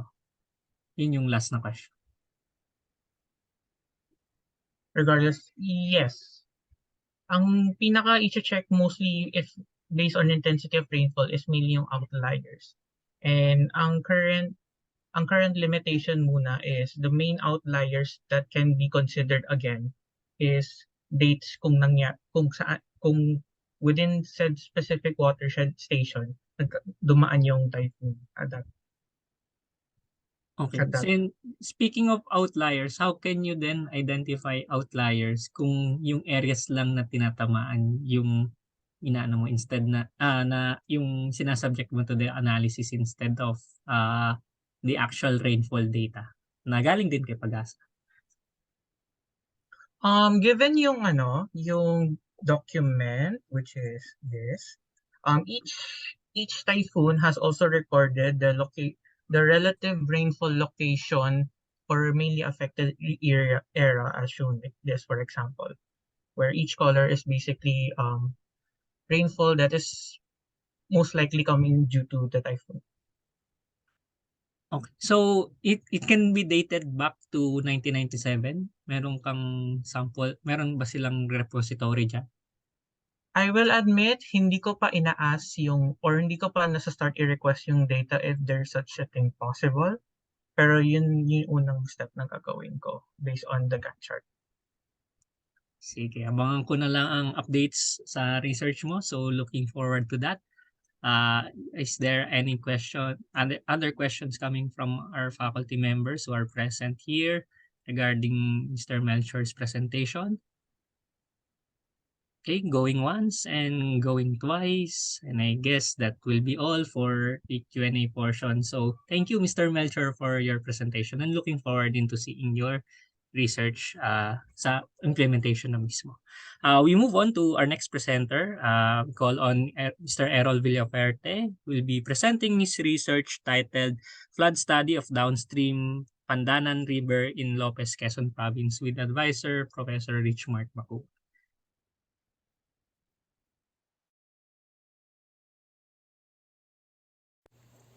Good day. I am Errol Vance A. Villaferte, and I will be presenting my research for CE190 with a working title, Flood Study of Downstream Pandanan River in Lopez, Quezon Province, under the supervision of Assistant Professor Richmart Macuha.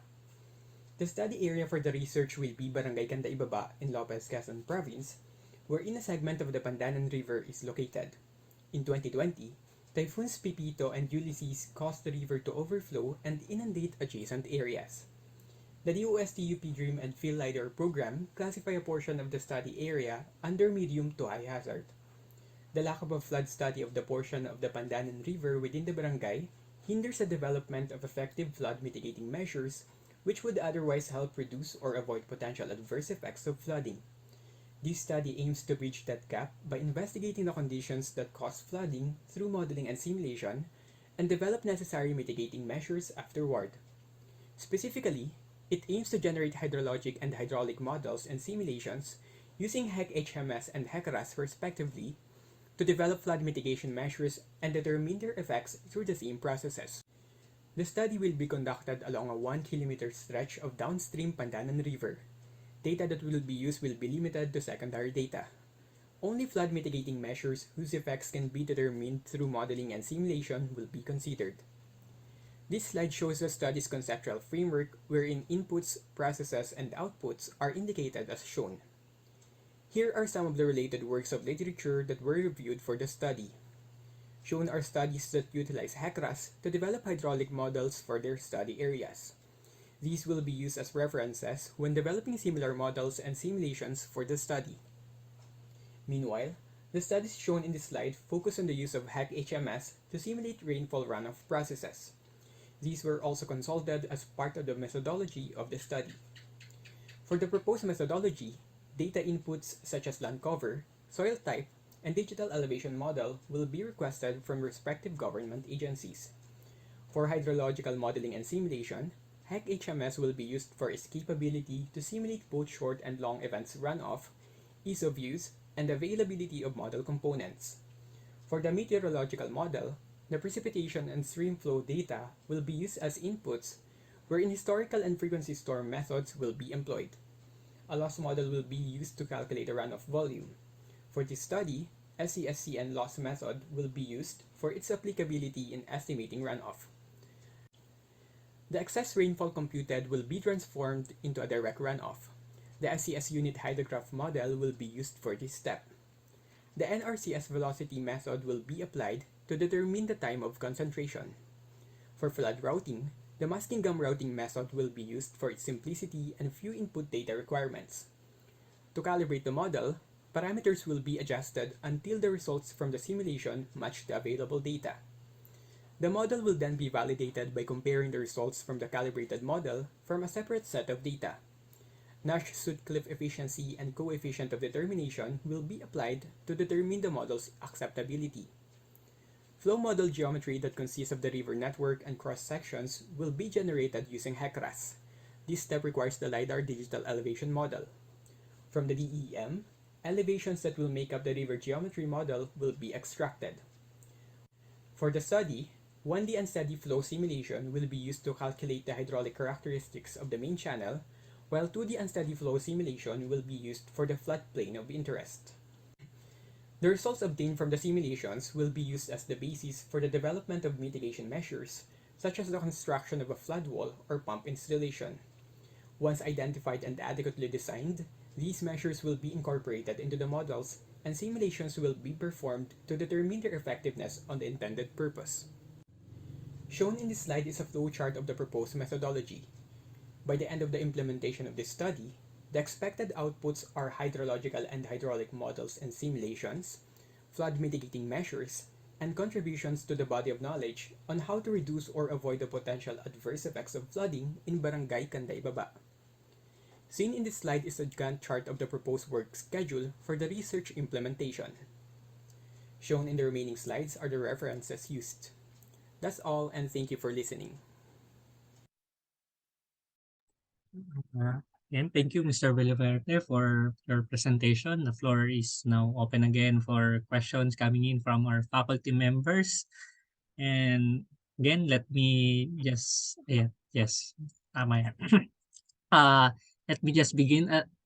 Ang coverage mo is yung boundary ng, ano nga yung barangay specifically? Ito po Canday sir, Baba? Barangay Canday Baba po. Yes. So hindi mo na highlight kasi yung Pandanan River dun sa ano, yung Apo, highlighted sir. yung road. So Apo. nahirapan din na ano. Then nasaan yung hazard maps para mas kasi it's identified as medium high hazard. So dapat Apo, sir. so Nasa kabilang, nasa separate PowerPoint po, sir. Okay lang pong sige, okay i-open na ko kahit lang po. ano, di naman. Okay po. So yung boundary ng ng barangay ay excited nang mag-pass ko. Yung barangay is bounded by the river to its east, tama ba? Apo, sir. And kabilang barangay yung other bank ng river. Apo, sir. Sa kasunod na municipality na po, sir. So ang intention mo is yung dun lang sa Canday Baba, pero pwede rin mag-overflow on the other side. Opo, yun po yung sir yung i-consider po namin sa next steps po nung sa progress po ng study, kasi since nasa boundary na nga po yung Pandanan River, boundary na po nung municipalities actually po nung Lopez and Calawag municipalities. So pwedeng i-consider po namin yung other side po nung river. So yung flow ng river is northward? Apo, sir. Okay. And sakto yung barangay nasa bend. So definitely high so your objectives again are what? Sige. Naghintay tayo ng question. Ito po sir, generate hydrologic and hydraulic models and simulations po. And from that, mag-come up po with flood mitigating measures, which is gagamitin po, i-incorporate ulit pabalik dun sa models to simulate po para makita po yung effects nila dun sa, as para po dun sa intended purpose. Are there existing water level stations sa river? Sa pagka-check ko po lastly, parang wala pa po, sir. Bali Paano po yung, since modeling kasi may validation kailangan may level of Opo, what sir. to compare with? Nung nag-consult po ako with my advisor, sabi niya po, try ko daw po mag-inquire with the DPWH regional office kung meron po silang available na flow data and yung other data na pwede kong magamit para dun sa study. Similar po with dun sa nabanggit ko kanina sa data collection na manghingi din po ako ng data from Pag-asa. You mentioned na during Ulysses ay nag-overflow yung river. So meron bang data on the inundation across the said barangay? Yun din po yung sir yung sinabi po ng advisor ko, mag-inquire po ako sa regional office ng DPWH. Actually dalawang typhoons po yung na-mention ko dito ng 2020, typhoons Pipito and Ulysses po. Parehas po silang nag-cause po dun sa Pandanan River to overflow, and yung around 1 kilometer stretch po nung Maharlika Highway ay hindi passable. Kaya po parang isa din po yun sa motivations ng pag-conduct ng study. Lastly, on the hydrology, anong rainfall data ang gagamitin mo? Do you have ASTI weather stations or Pag-asa weather stations to use, or ipo-project mo lang siya? Initially po sir, yung mag-request po sa Pag-asa. Anong specific na station? Hindi ko pa po na-check kung ano po yung pinakamalapit na station na pwede kong gamitin para dun sa study area ko. Pero nung nag-check po ako ng data, meron po dun sa municipality ng Calawag. Bale po, since yung river po is part ng Calawag River Basin, but i-consult ko po with my advisor kung pwede ko pong gamitin yung data na makukuha ko from these stations para po dun sa river. Yes, I think bigyan na kita ng lead. Yung i-request mo kay Pag-asa is si Antimonan na AWS, yung kapitbahay, pinakamalaki. Okay po, sir. And siguro I'll let you go in with my inquiry. So are there any questions coming from our from the other faculty members who are present? So going once and going twice. I think that concludes so parang tayo lang nag-usap pero okay lang yan. So thank you Mr. Villaferte for your presentation. And we move to our next presenter. I guess advice ko ata ito. Hindi pa pala. So si Miss Shekina Cruz will be presenting her research titled Harmonization and Digitization bubulol ako, of tools of pre and post earthquake assessments of structures with advisors Dr. Harold Aquino, Professor Julius Maniquet, and Sir Carlo Coley. So take it away, Ms. Cruz.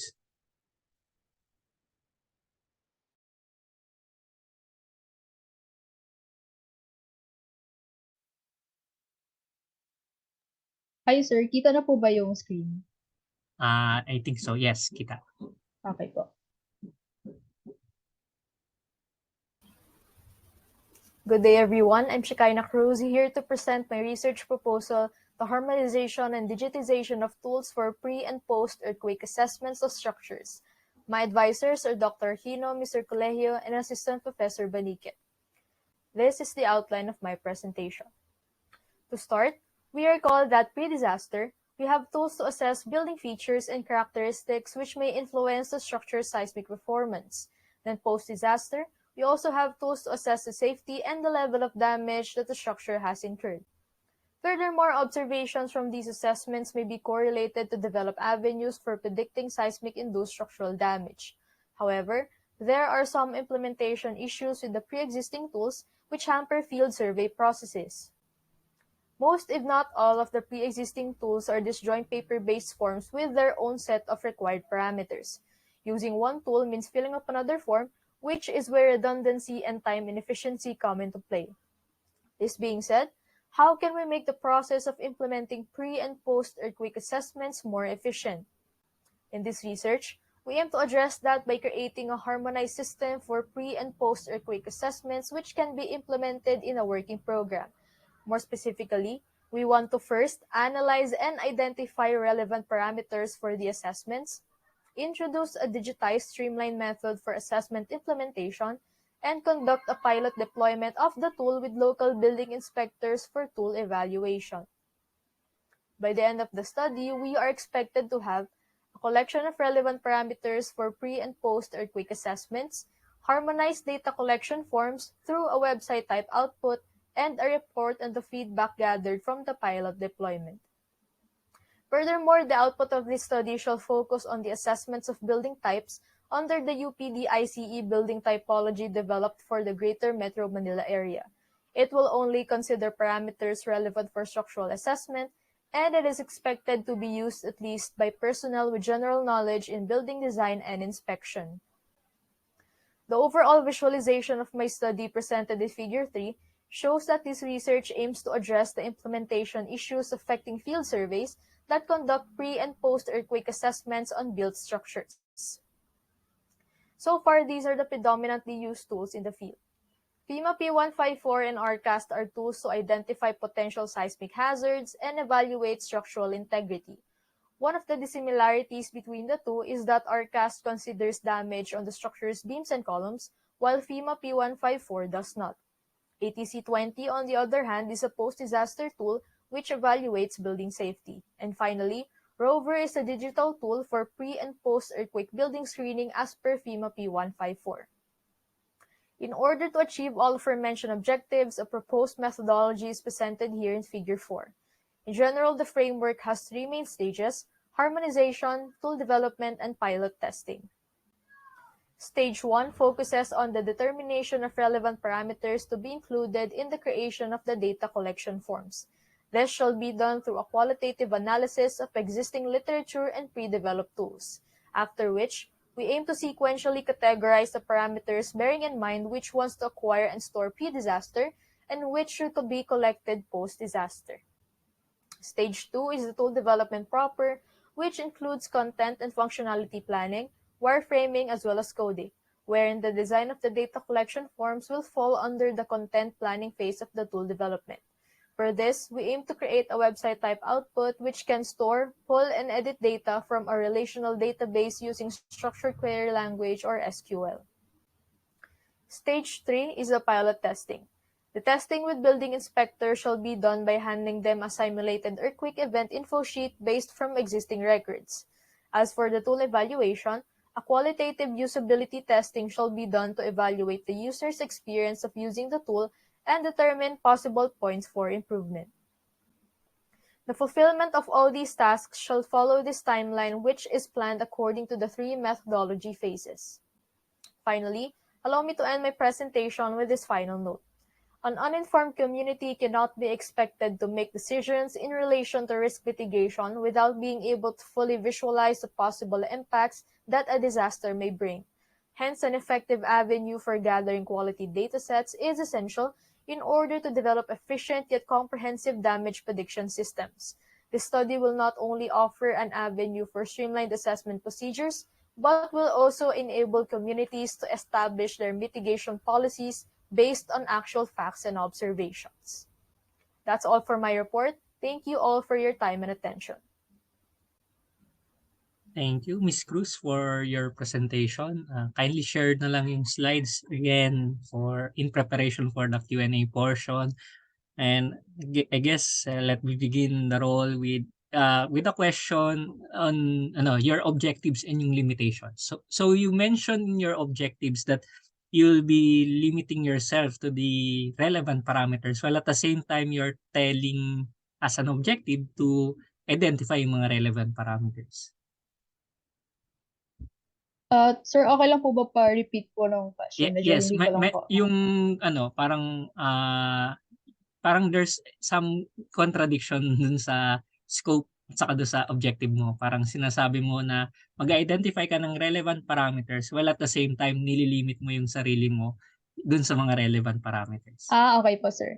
So yung sa objectives po, we want to analyze and identify relevant parameters for the assessments kasi parang ang main objective po natin is to better capture the state of the structure when doing the assessment. So we want to improve or rather we want to address where to look at and what to look for kapag nag-field survey tayo. But on the other hand, we also have to consider na meron din po mga structures na parang merong special so to speak guidelines or mga kailangan na parameters or precautions kapag i-assess sila like high-rise buildings and etc. So sa limitations po, nilimit na lang po namin yung scope ng mga parameters sa structurally relevant parameters. So since kagaya po sa ARCAS, meron po siyang tatlong components, structural, geotechnical, and material. So if we include pa po yung mga other branches like yung sa geotechnical and material, parang masyado na rin pong broad yung scope and parang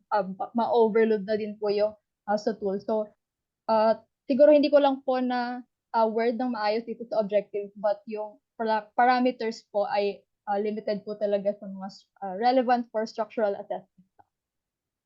Okay, as to the wording din ng objective mo, yung main objective, yung harmonized system, how can you establish na harmonized na yung system?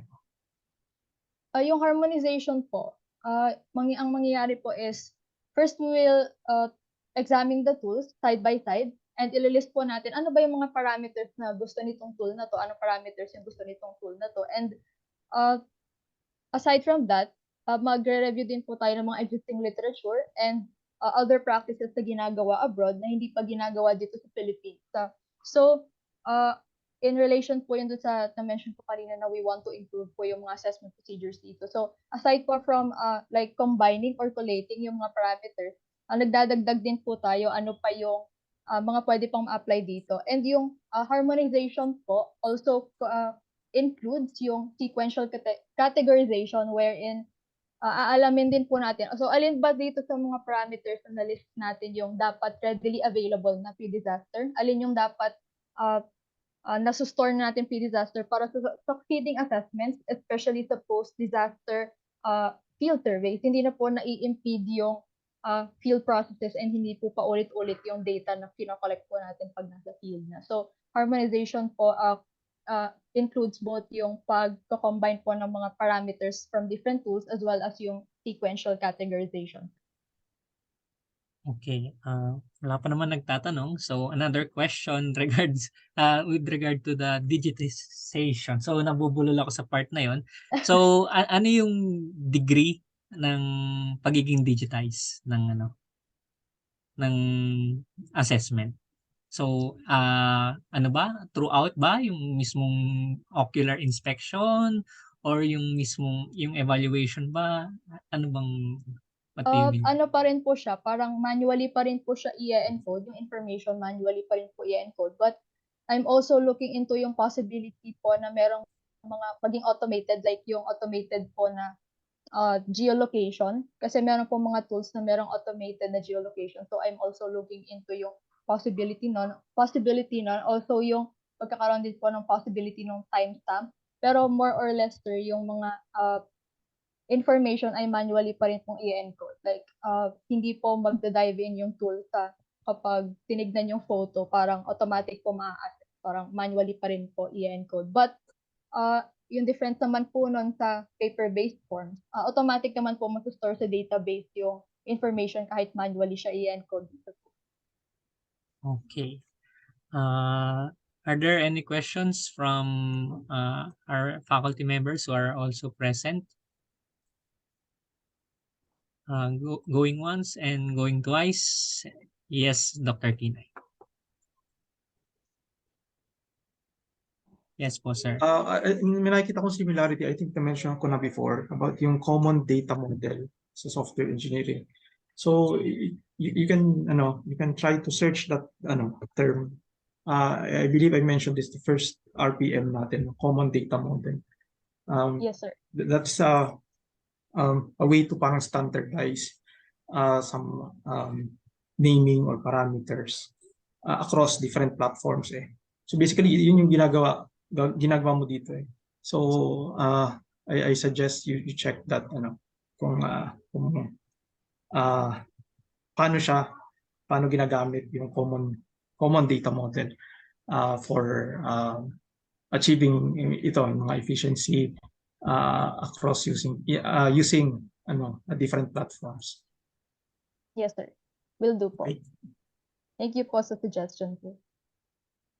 Thank you, Dr. Ginay, for raising that up. And I guess thank you then, Ms. Cruz, for your presentation. That concludes our Q&A portion. So thank you and sir. congratulations. And looking forward sa CE199. We move on to our next presenter. We call on Mr. Miguel Muhi, who will be presenting his research titled Development of Severe Wind Damage Database in the Philippines, with yours truly as his advisor. So Migsi, take it away. Hi sir, kita na po. Yes. Alright. Good afternoon everyone, I'm Manuel Miguel Lenin Muhi and I will be presenting my research proposal entitled Development of Severe Wind Damage Database in the Philippines. This research is under the supervision of Assistant Professor Joshua C. Agar and Dr. Giselle Hagold Aquino. The government aims to develop common tools that will assess vulnerability, which needs a database of damaged data. However, unfortunately, there is no existing compilation of information of damage done by severe winds in the Philippines, which this study will resolve. Hence, the main objective of this study is to acquire empirical severe wind damage data and organize that data in a database. More specifically, this study aims to compile empirical severe wind damage data from published articles, field reports, and etc., conduct an expert survey to evaluate the component and building damage ratio based on the visual features of the damage. Create a database that contains the following information listed. Conduct hindcasting to each documented damaged building and develop empirical wind vulnerability curves for low-rise buildings. Having this database is very important in vulnerability assessments, which can be used in assessing the risks of future loss and damage and in planning contingencies as well. For its users, the data will be more accessible, and this will provide a sense of reliability and assurance for its users in terms of the validity of the data. So this study shall compile data from published articles, geotagged photos, and existing field reports only. Moreover, this data can be from any point of time and should be from the Philippines only. This study is also not limited by the number of data. Moreover, to limit the study, only low-rise buildings are to be focused on. And lastly, the output of the hindcasting will be limited to the gradient wind speeds only. So in my research, I have read and consulted various literatures. The literatures I have reviewed are then categorized. First is the building typology. For this study will use the building classification system of UPDIs since it is more representative of the buildings found in our country and adding some additional building classification from Gomari et al. There are also various approaches in generating vulnerability curves. The following literature was reviewed to form a methodology for generating the vulnerability curves for this study, which will be discussed later. Since this study involves conducting an expert survey, I have consulted literature that discusses expert survey methods and how to address the noise from the data acquired from the expert survey. So the fuzzy Delphi method will be employed in this study. So this study will employ a component-based approach. This approach is chosen for the sake of ease of fine-tuning the damage ratio since the estimate of each component can be volatile over time. With that, for the conceptual framework, there are three methods for developing vulnerability curves: the computational, empirical, and the heuristic method. So this study, a hybrid of the empirical method and heuristic method, will be used in developing the empirical vulnerability curves. So this figure shows the proposed framework for the methodology, which will be discussed in detail in the following slides. As seen in the proposed framework, first thing to do is to acquire the building damage data, and then from that, the building classification of the building will be identified. The following typhoons are prioritized and are in progress in terms of collection of building damage data. Next, at least 3 experts from PICE and ASEP will assess the damage ratio of each critical component of the building through an expert survey. This figure shows the evaluation process, which employs the fuzzy Delphi method. To summarize, an iteration of the evaluation shall be conducted if the experts has not reached to a consensus on the analysis of the results of the survey. In the analysis of the survey results from each expert, a weighing factor will be applied considering the following factors and parameters. In computing the damage ratio of the whole building, a cost component factor will be applied to each ratio of the building component. For hindcasting, pressure data and the relative distance of the building to the center of the typhoon will be used. This runs in parallel to Sir Ager's study in determining the wind speed data from the typhoon models. Combining the damage ratio of the building and its maximum gradient wind speed will now serve as one data point in our curve. So moving on to the proposed research timeline, currently I am working on the collection of data on the damaged building. So this will run through until January. Moreover, I will start contacting evaluators this December and start developing the questionnaire. The majority of the damage assessment will be done in February, and in case of an iteration, March and April will be available. Simultaneously, wind speed high casting will be done from January to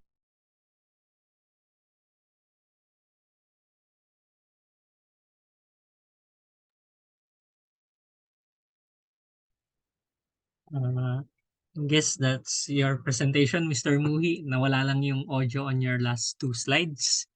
So again, kindly share yung slides mo as we move on to the Q&A portion, inviting questions from our faculty members.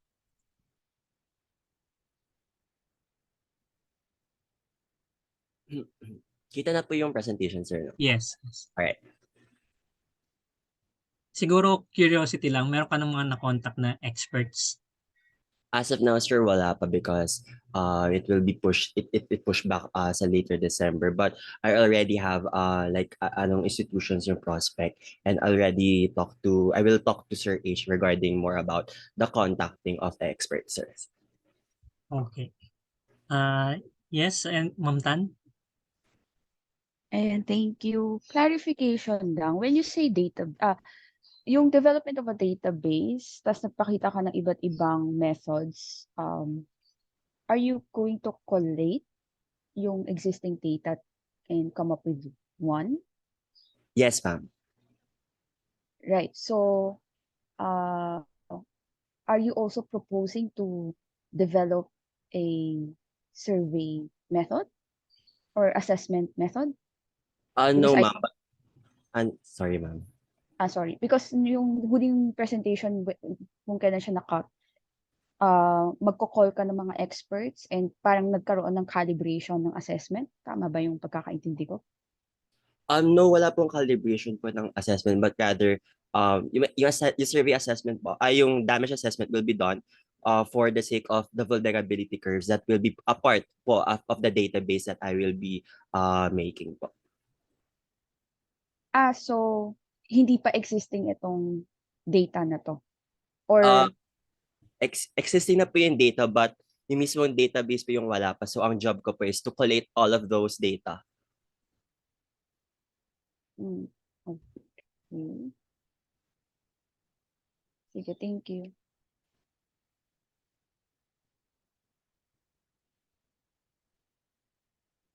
Yes po, Ma'am Ime. Ang question ko po is, when you say development of database, will you create a software for that database, or will you connect the data to let's say a GIS software, or it's just a simple Excel file? Yes, ma'am. As what we planned for this is a simple Excel file that will automatically organize the data that we will be inputting in this database po. And follow-up question, you mentioned about in the output, no, that you will develop an empirical curve based from the data? Yes, ma'am. So yun yung parang that will become a part of the database too, na may processing tool. Yes, ma'am. Okay. Thank you. Thank you po. Follow up lang ulit. Am I right to understand that basically you're collating all available what do you call this? Wind damages. And then Yes po. And then, anong sorry ma'am. anong basic data output natin? Okay, ma'am. So, I will collate a database. I will collate data, and that data din po will be used for damage assessment. Yung po yung may damage survey, that yun po yung doon po papasok yung mga expert survey. So, along with the database, kasama po yung vulnerability curve, which will be the expected output po for this thesis.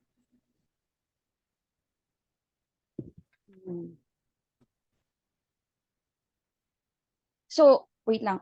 Tinatry ko hindi. Sorry. Is the purpose is para sa pagbuo ng vulnerability curve or para nagko-collect ka ng ganitong data para sa AI? The purpose Like, po talaga is, sorry ma'am. mag-train eventually for image processing. Okay. So, magko-collect ka rin ba ng mga images na naka-geotag data? Walang, yun nga eh. Anyway, sige, go ahead. The thought po is, kaya po ako nagko-collect po ng data is, kaya gumagawa rin po ng database is hopefully in the future, ma-update po yung database ng mga newer na damage data para in the future, iisang repository lang po yung titingnan. Kaya po nagko-compile po tayo ng data. Ayun po. Pero yung database po na yun kasi it is very integral po when it comes to vulnerability assessment po, especially po if our future researcher choose to do computational analysis and such po. Right. Kaya ko rin tinanong kasi kung para saan siya gagamitin kasi ang next na magiging concern is ano yung mga parameters na i-collect. I mean, magiging content ng database na binubuo. Yes, ma'am. Andito po siya, ma'am. Ayan po yung content po ng database po, ma'am.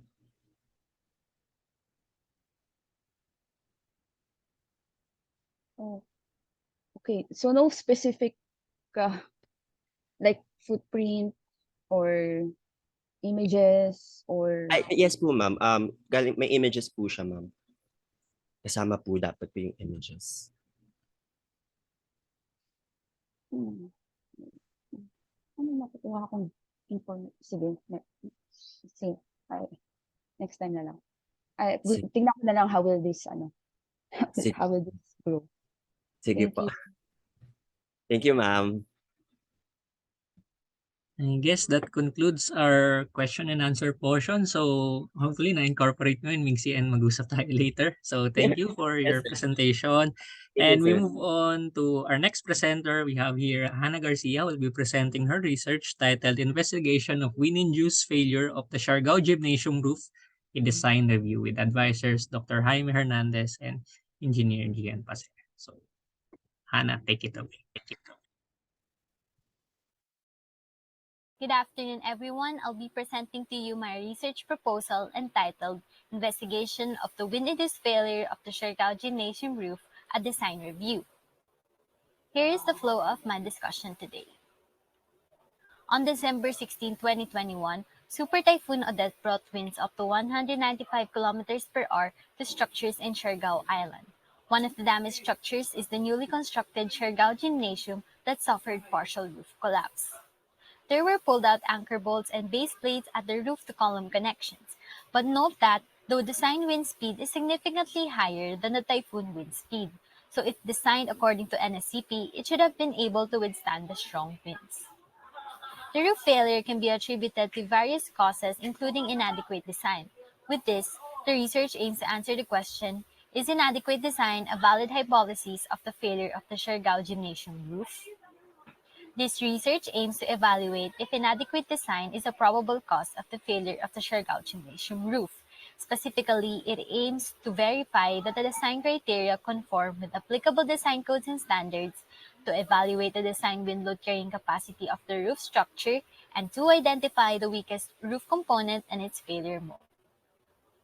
Investigations of the wind-induced failure has great value, especially for a typhoon-prone country. This design review acts as a preliminary analysis to illuminate possible causes of failure, leading to determination of the actual cause. Identified inconsistencies with design codes in this study can also be used to recommend design changes for future repair. The design review is limited to checking of the design criteria and the design of roof components. Possible initiating point and failure modes will be determined, but causation between inadequate design and failure will not be established. The review is only limited to available information from acquired design documents. Seismic loads are excluded to focus on wind assessment. The Siargao gymnasium roof failure can be attributed to one or a combination of these causes. This research is limited to investigation of inadequate design by identifying inconsistencies with the codes that can be found in determination of design wind loading and specification of roof components. If the structural analysis and design check show any under-designed component, this will validate the hypothesis that inadequate design is a probable cause of the roof failure. Here are some of the literatures related to this research. Barrow et al. Discussed the general forensic engineering process and use of preliminary structural analysis in hypothesis validation. Ratay discussed errors found in different components of the design process. Nelson et al. Compared code-based wind load effect to as-built member capacities. Small and Swanson conducted applicable code and structural design review due to limitations brought by the 3-year gap between the failure and the investigation. Narafu et al. Discussed cases of improper design and structures in the country that suffered failure during Typhoon Yolanda. In the post-damage investigation conducted by PAMA, other buildings in the sports complex have relatively minimal damages compared to Siargao Gymnasium. Here's the flowchart for the methodology. I'll further discuss each step on the next slides. For the first objective, the design criteria including used design codes, occupancy category, and load parameters shall be checked so we can determine if there are inconsistencies with the design codes at this stage of the design process. For the second objective, we go on to checking the specification of members. First, we will calculate the following design loads. For the design wind load, the directional procedure will be employed so that we can use pressure coefficients for our roofs. Then we will model the as-designed roof structure in SAP 2000. The connections shall be idealized as joint restraints. Then we shall conduct a linear static analysis to obtain the internal and reaction forces for the design check. We can run the steel design check feature in SAP 2000 to obtain the demand to capacity ratios of members, which shall be verified by manual calculations. But for connections, we can only manually calculate. The demand shall be obtained from the structural analysis, while the capacities of each connection against the respective failure modes will be manually computed according to AISC 360-16 and ACI 318-14. Finally, we can determine under-designed roof components if they have DC ratios greater than 1. Lastly, if the under-designed roof components and their failure modes agree with the observed roof failure, this will be recommended as its possible initiating point and failure mode. Currently, I am working on the draft of Chapter 3. I plotted the schedule for the implementation, which will take 5 weeks in total. And here are my references. That will be all. Thank you for listening. Thank you, Ms. Garcia, for the presentation. So kindly share na lang yung slides para on standby lang if parang pertaining sa slides yung magiging tanong ng ating mga faculty members as we proceed to the Q&A portion. So floor is now open for questions. So hopefully marami-rami. Yes, Ma'am Tan. Hello, what's the name again? Hannah. Do you have plans? Yes po, ma'am. Meron na po. Nakuha na ko. As-built? Ito. Ano po, as designed lang po kasi wala daw po silang as-built. Okay. Meron kang material testing properties? I mean, actual? Cortes? Actual din whatever you have. po, wala po. Ano lang po talaga, based lang, yung analysis po magiging based lang sa as-designed roof plans po. Alright. Kasi, kung, kung nire-run mo yung design and then, okay yung design, then ano yung kalalabasan ng research. And then kung niriran mo yung design analysis niya and then lumabas na kulang, then what happens to the designers? Okay po. Yung implications po ba sa designer po if ever na results ng study ay under-designed po? Yeah, oo. Actually, hindi ko po parang explicit na sabihin na parang yung designers, I mean, siguro parang hindi ko lang po siya explicit na sasabihin na designers po yung parang may pagkukulang, like parang inadequate lang, like magpe-pertain lang po talaga ako sa design as inadequate para hindi po ma-imply na parang sila po talaga yung tinuturo ka as the cause ng failure, ganun po. Well, mapapakita ng study mo nga na ganun. Oo nga po, ayun po. Pero parang Okay. sa wording na lang po, parang medyo may pagka-sensitive, dahil may pagka-sensitive nga po. Right. You have the copy of the design plans, you say. Pero normally kasi yung mga ganyan may mga structural reports. Do you also have a copy of that? Nag-email na po ako sa DPWH, kaso ang meron lang daw po silang maibibigay sa akin ay yung mga as design structural plans. Kahit nahingin ko po yung iba pa pong documents, ayun lang po talaga yung kaya nilang ibigay sa akin. Okay, so sige, what happens when after analysis everything turns out to be okay?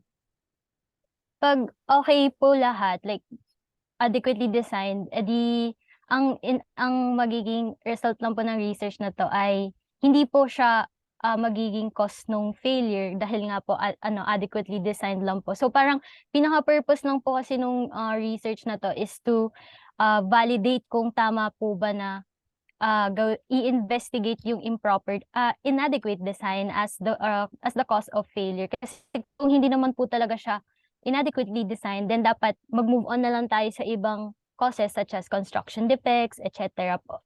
Right. So it's not really investigation. Kasi you're basically gumawa para siyang project ng isang CE 151 or 152 na you conducted actually analysis. po. Right? Opo. Na can actually does not need 6 months to complete. Yes po, actually. Right. So wala kang sariling input mo, like hindi ka nag-conduct ng investigation na pumunta doon, tinignan mo talaga ano yung itsura ng or hindi ka kumolect ng data, ng material, etc. So wala ring as-built. Did you ask yung mga kahit yung unang nagresponde doon? Mahirap kasi yung claim. I mean, pagdating sa dulo, you did the work, you did the legwork, and then at the end of your research, medyo critical yung magiging yung magiging sagot mo at the end. Pero kung it appears na okay naman, then ano yung purpose? Wala lang. Opo. Parang may something na kulang doon sa gagawin. Kung uulitin mo lang yung design, then it will appear as if a project lang ng isang major structural course. Opo. Diniscuss ko po to actually with my advisor na ayun nga po na parang design review lang po yung ang ni-recommend niya ang suggestion ko po sana kasi is actual loads para actual investigation of the failure. Ang kaso lang po ay may isa pa pong student na gagawa nung ay na mag-obtain ng actual wind pressure coefficient. So ang concern po ng advisor ko na is hihintayin ko pa po yung results nung isang student, baka po parang maging alanganin yung research. Kaya nilimit niya na lang po sa design wind loads po. So, ayun po. Kaya parang naging medyo incomplete or like preliminary analysis lang po siya ng failure investigation dahil po sa limitation na yun. Yun po, ma'am. Okay. Sige, thank you. Thank you po. Yes po, Dr. Kinay. Yes, thank you, Ms. Garcia. No? So usually yung mga structural design natin in practice, usually mayroon talaga yan din kasamang design review. For example, a consultant A will do the design and another party will do a design review, no? Usually yun, and then medyo ano yan, back and forth yan. Sina-check talaga dyan bawat isang parameter. So pagdating mo dun sa, can you show the objective slide? Meron dyan part na checking if the design criteria, I think, conform with applicable design codes and standards. So to, readily itong ma-check even for you at this point. Hindi mo kailangan pumunta sa 199. No? Yes So, po. so ito, no? So, paano ba? Medyo, kita mo na agad to based sa data na makuha mo. So, meron kang data na nakuha, probably, structural design report and plans, pero you have to be sure na that was the, yung data set or plans that was used in construction, no? Dapat for construction yung plan na nakuha mo, no? So important na establish sa sa study mo, if you'll be doing a design review, na yun yung tama kayo ng tinitingnan na yung in-implement sa design sa site is yung hawak mo na plan. Yes. No? Well, ang makakasagot nun talaga is yung nag-construct saka yung designer. Pero I'm not sure if for the designer nito, if they're willing to share their design. Now, of course, you will be reviewing their design, no? And parang ang purpose is to check if they are wrong, no? Which is actually human error ang hinahanap. So kung ako yun, it's already why will I cooperate with you when we went already a peer review by some other consultant, di ba? So meron dong I think kailangan kang confirm paano mo ma-establish na yung hawak ng data is the one used doon sa site. And next, well, nasabi mo na kanina na ibang student yung gagawa ng yung analysis ng pressure coefficients ata, usually for these types of problem, usually for research purposes, tinatanong is given na tama yung design criteria, everything was according to the code, what was experienced at the site, is it exceeding the design load? No, yun yung usually such that yung design natin, criteria natin, kailangan nating modify, no? For those special maybe extreme loading at that location, no? Considering other factors like topography and other things, no? So yun yung isa sa mga magandang tingnan. And what if, and then lastly, what if you're looking at possible initiating point of failure dun sa roof, pero what if maybe at this point there already reports parang after the damage that points to another initiating point of failure, which may be not the roof, for example a base plate, no? Pwedeng doon. So this will be yung roof failure is part of a parang progressive damage. So paano yun? Paano mo i-handle ngayon ito, no? Itong ganitong mga scenarios. So I think magandang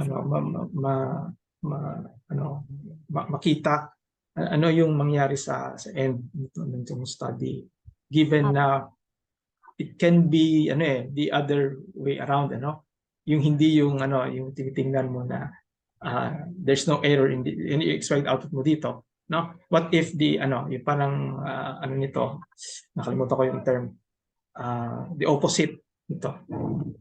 Not the design basis, not the not the roof, any point in the roof as initiating point of failure. No? Apo.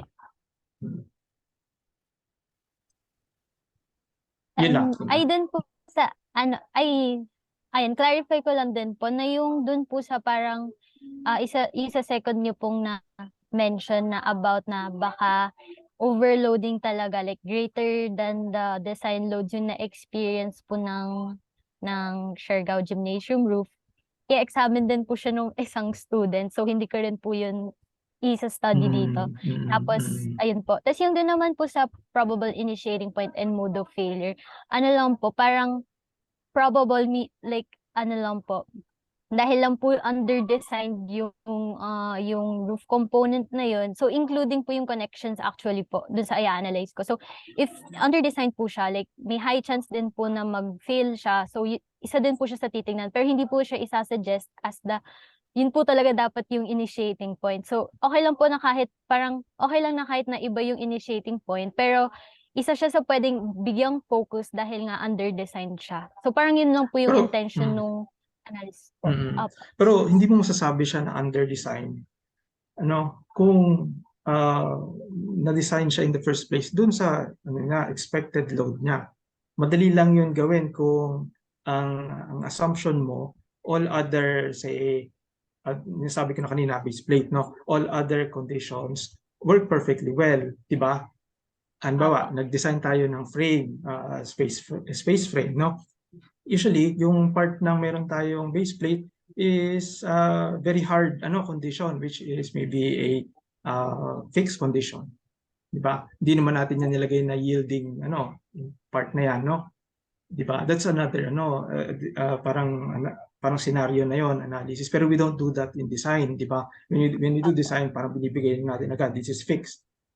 This is fixed. And then kung ano yung resulting forces due to our loading, ito yung bibigay niya na internal forces, and you design for that. So yung design nun is adequate for that loading. So ngayon hindi natin alam kung saan talaga nagkaroon ng problem. Kaya yung question ko about progressive, it's a very difficult problem to solve.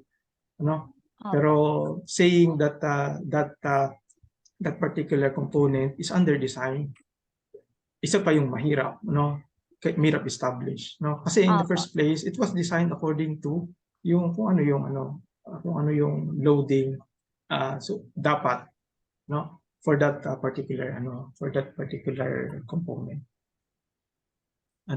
I hope clear yung gusto kong sabihin. Oo. Mas okay sana kung halimbawa na-identify na okay, ito yung errors, ito yung possible source, ito. And then you now analyze based on that. And then pwede ka mag-comment na previously an adequately designed component has been found to parang carry load exceeding its design. So yun yung walang contention yun kahit dun sa mga previous designer. Yun lang. Thank you, sir. Thank you po. Okay. Ma'am Liz, okay lang ba na through the chat na lang yung question? May pahabol pa po. Wala na. Nalimutan ko lang. Okay. Sige. With that, that concludes our Q&A portion. So thank you, Ms. Hannah Garcia, for your presentation. Thank you po. Looking forward sa susunod na semester.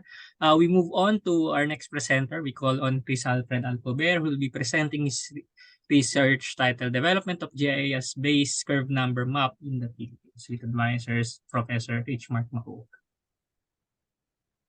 Yes.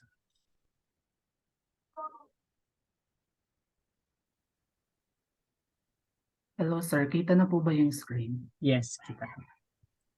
Okay po, I'll play it.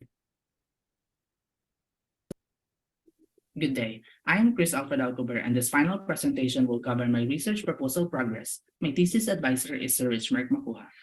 The water cycle is a biogeochemical cycle that keeps the total amount of water in the planet at constant levels, be it in solid, liquid, or gaseous state. A particular process of interest is surface runoff following precipitation events which poses flooding threats along with site properties such as land use management and soil type. The primary objective of this study is to generate a curve number map of the Philippines. The map shall cover the whole country, subject to availability of latest and standard data. There shall be a unique CN map for each antecedent runoff condition. Land use or land cover and hydrologic soil group are also considered. Moreover, changes over time are also covered as a recognition of the tendency of maps to be outdated. Thus, a secondary objective is to create a standard instruction manual to help practitioners determine CN values for changing Philippine datasets using GIS tools.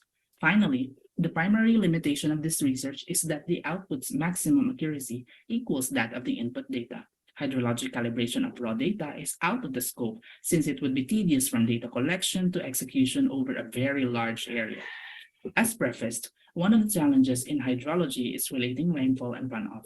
To address this concern, the Soil Conservation Service, currently the National Resources Conservation Service, offered empirical methods collectively called as SCS methods. These methods rely on an empirical parameter called the curve number, which has wide applications for both public and private sectors.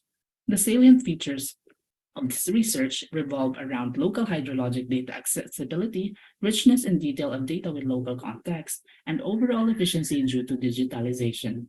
With this innovative GIS approach to CN determination, hydrologists will benefit from the reduced workload and time, which can be redirected to other phases of the project. Shown here is the conceptual framework of the study, which details how the curve number is a lumped empirical parameter influenced by land use and land cover, hydrologic soil group, and antecedent runoff condition. Here are the related literature which investigated the three themes as shown. The case to be investigated is the effect of land use and soil infiltration capacities in the variation in stormwater runoff potential all over the Philippines. This study also offers replicability through the implementation of standard procedure. The photo on the right shows the study area, which has a significant variation in regional precipitation trends. For the pre-processing of raw data, land use data from NAMRIA will undergo reclassification. Using ArcGIS Spatial Analysis extension and the LULC map as the input raster, existing values indicating old land class symbology will be replaced with new values patterned with the 6 NRCS-based land classes shown on the right. The output here is a reclassified LULC raster conforming to NRCS standards. Next, the data on soil infiltration capacity will be requested from the Bureau of Soils and Water Management under the Department of Agriculture. The raw soil map will be added in ArcGIS and integer type fields will be added to its attribute table with letter symbols corresponding to the NRCS classification system. On the basis of soil infiltration capacity or soil type, value assignment will be as follows. For single classification, 100 is assigned to the corresponding letter field while 0 is assigned to all remaining fields. And for dual classification, 50 is assigned to each of the corresponding letter fields while the rest is 0. The output here is a raster hydrologic soil group map conforming to NRCS standards. After saving the pre-processed input maps, the area boundary will be defined in QGIS. The CN lookup table to be used as presented by the table in the right was derived from NRCS under the assumption of an average antecedent runoff condition and an initial loss of equal to 20% of storage. The lookup table shows that there exists a specific curve number for each land use and HSG pair. Curve numbers range from 100, which signifies the highest runoff potential, to 0, which signifies the lowest runoff potential. Digitally, the CN lookup table will be set up as a file in comma-separated values format and then added to QGIS. With the help of the CN Generator plugin, the software automatically intersects the land use and HSG data with the provided CN lookup table, thus producing the output CN map for average ARC. Reclassification from CN2 to CN1 and CN3 maps will be done using ArcGIS Reclassified tool and empirical conversion equations from NRCS as shown in the middle of the slide. Finally, an instruction manual will be crafted detailing a standard procedure from data collection to CN maps generation based on the researcher's knowledge and experience. This slide summarizes the overall research methodology. Lastly, here are the expected outputs and the corresponding proposed schedule of activities. That would be all for this presentation. Thank you for listening. Thank you, Mr. Alcover, for your presentation. kindly share na lang ulit yung slides as we entertain now questions from our faculty members as we proceed to the question and answer portion. So the floor is now open and let me begin. What do we mean nga ulit by curve number? As curve number po is an empirical parameter for rainfall runoff relationships po. Okay. So, gaano ka-fine yung raster? It will be it will be determined pa po based dun sa input data. Wala pa pong like final Pero may hold ka na dun sa sa soil data. And how sure are you? Kasi since coverage mo is buong Philippines, I presume na you are confident na may availability ng data to all portions ng Pilipinas. Yun pa po yung sa NAMRIA po for land use. It was na po na may data na po talaga na available. But for the hydrologic soil, I mean for the soil data, kasi wala pa pong hydrologic soil group map for the Philippines currently. So dun po ako sa soil infiltration capacity magbe-base. And hindi pa po established if lahat ng areas sa Philippines is may data for that. Pero ayun po, subject to availability po talaga ng data yung coverage ng map ultimately po. Yes, in line with that, what is your contingency plan if merong incompleteness ng data? If incomplete po yung data, I will lean to the conservative na lang po na like high runoff potential. So that would mean po yung pinakamataas na infiltration rate. So that would be pinakamababa pala for HSGD, yung sa letter D po na essentially na classification. Yun po yung baga contingency plan ko po if walang data. Yes. And speaking of raster data, that will also involve interpolation. So how are you planning to conduct interpolation? Since halimbawa kung soil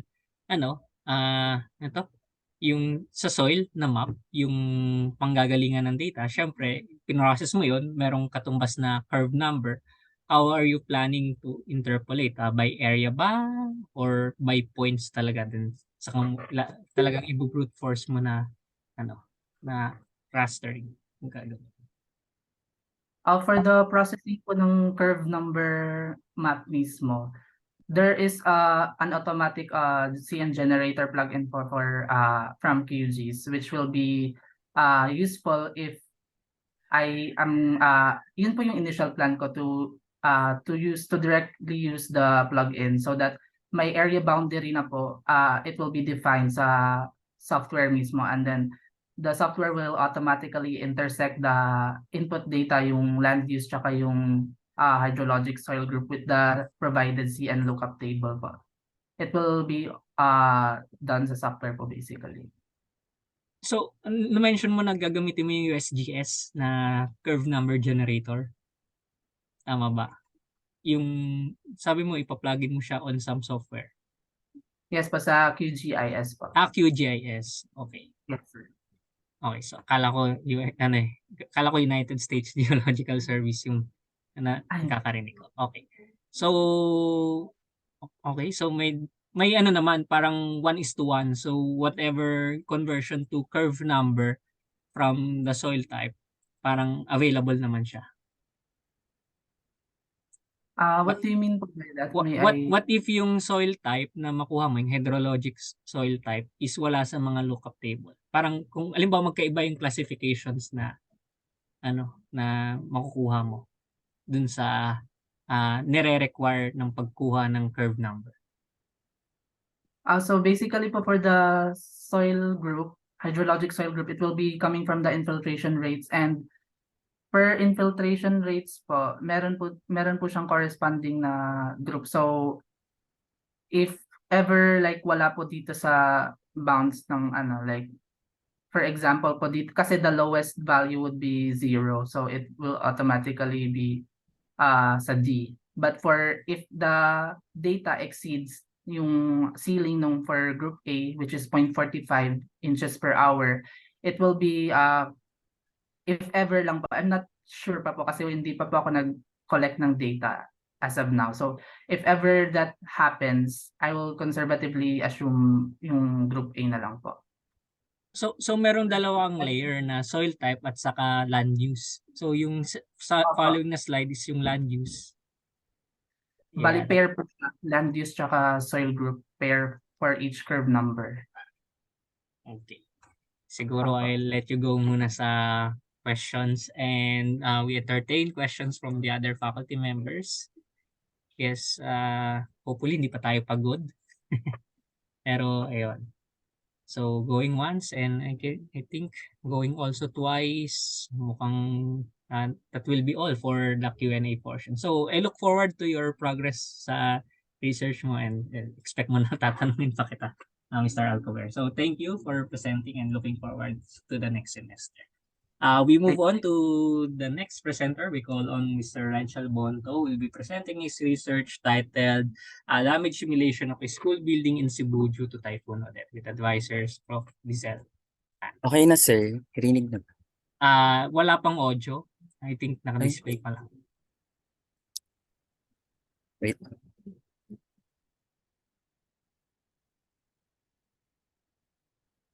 Ano ba ito? Wait lang sir.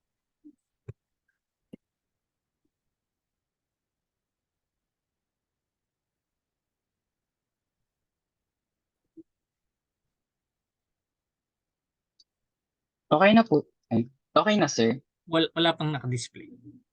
Ay, okay.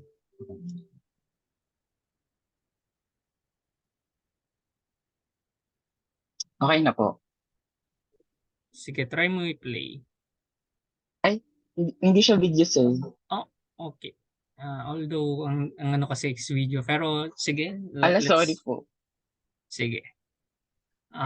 Timingan na lang natin. So you have 5 minutes to play your presentation. Hopefully naririnig yung sounds, included yung sharing ng sounds. Opo. Sige, go ahead. Good afternoon everyone. I am Renchel Bonto and my name is Renchel Bonto and my topic for today's presentation is damage simulation of a school building in Cebu due to Typhoon Odette, and I am advised by Assistant Professor Lizelle Raisa Itan. So for introduction, the Philippines is located on the west side of the Pacific Ocean region and is highly susceptible to a lot of tropical cyclones and typhoons that develop within the Philippines area of responsibility. Last December 16, 2021, Typhoon Odette brought upon the country massive casualties due to its torrential rain, windstorms, and strong storm surges. As such, it was considered as one of the most destructive typhoons in history. According to NDRRMC, damage to houses, infrastructure, and agriculture amounted to over 30 billion pesos. Due to the huge estimated losses, there is a strong necessity for refinement regarding the construction of our structures and proactively implement the climate risk management practice coupled with disaster mitigation measures. So for this study, the subject of interest that suffered from the onslaught of Typhoon Odette was the Mandawi National High School, and the field survey was conducted at Mandawi City, Cebu, and based from the damage report, the following modes of failure were observed from the school building. From the picture shown, the entire roof was blown off and most of the trusses was detached, so a roof truss to column connection failure was reduced. Now, next, the picture above shows that only 4 of the 13 trusses remained on the structure and no purlins were observed connected onto the said trusses. The whole ceiling has also collapsed. Also, upon closer look at the connection of the remaining trusses, the roof trusses were secured onto the reinforced concrete columns by placing the truss in between the longitudinal bar extensions and is restrained against uplift by propping an angle bar across the truss and welded onto the 2 vertical bars. It was also observed that there were spot welds near the purlin connection marks and rebars sticking onto the remaining trusses. So it is speculated that the purlins were welded onto the truss and connected by rebars welded on one end and the other onto the purlin web, as can be shown on the highlighted picture. Now, for the review of related literature, there was a study by H. Montazeri, B. Blocken, titled CFD Simulation of Wind-Induced Pressure Coefficients on Buildings with and Without Balconies, Validation and Sensitivity Analysis. So the present study has shown that 3D steady run CFD, in spite of its limitations, is suitable to predict the wind-induced mean pressures at windward building facades with and without balconies. From the same study, it has also been shown that the presence of building balconies can indeed lead to very strong changes in wind pressure distribution. Now, for the significance of the study, this research will help us know the possible reasons of failure that occurred at the roof system of Mandawi City Comprehensive National High School, and from there recommend a better plan of improvement if necessary. In addition, the research study will help improve the construction of school buildings and other related structures and make them more resistant to wind-related hazards, thus minimizing more future casualties. So for objectives, the goal of the study was to simulate the wind flow and the wind pressure distribution on the building during the onset of Typhoon Odette through CFD simulation, and with the determined wind loading, investigate the possible failure on the roof system using structural analysis. Determination of the effectiveness of the used purlin truss connection will also be conducted through experimental tests. Now for the methodology, these will be the steps that I will be doing. First, determination of local wind speed, modeling of school building using CAD program, creation of mesh, grid independence analysis, running of simulation, post-processing of results, validation, structural analysis, experimental test of purlin truss connection, and lastly, analysis of data and results. So for the determination of the local wind speed, Sir Agar has given me the peak wind speed, which is 166 kph, that was measured officially from the Pag-asa Mactan station last December 16, 2021. This will be used to calculate the logarithmic low wind profile as approaching initial condition for the simulation. Now, for the modeling of the school building, I use SolidWorks to create a stereolithography file or STL file that is representative of the building. From the model above, balconies were taken into account to model the said building. The estimated dimensions were approximately measured from satellite imagery provided by Google Maps, and these dimensions agree to the building specification of a 3-story 15-classroom DepEd school. As such, the specifications were used to identify the sizes of the rooms and the location of elements such as stairs, columns, etc. For the creation of mesh, the CFD program to be used was OpenFOAM to do the mesh creation and simulation. Using CF Mesh, a mesh with a domain size of 7H at both sides, 5H at the flow approach region, and 15H at the wake region, and a height of 8H was created. The total computed blockage ratio was also computed to be less than 3%, which is in line with the recommended maximum blockage ratio of 3% based on an early study of the main effects in wind load predictions of a low-rise building by Frank.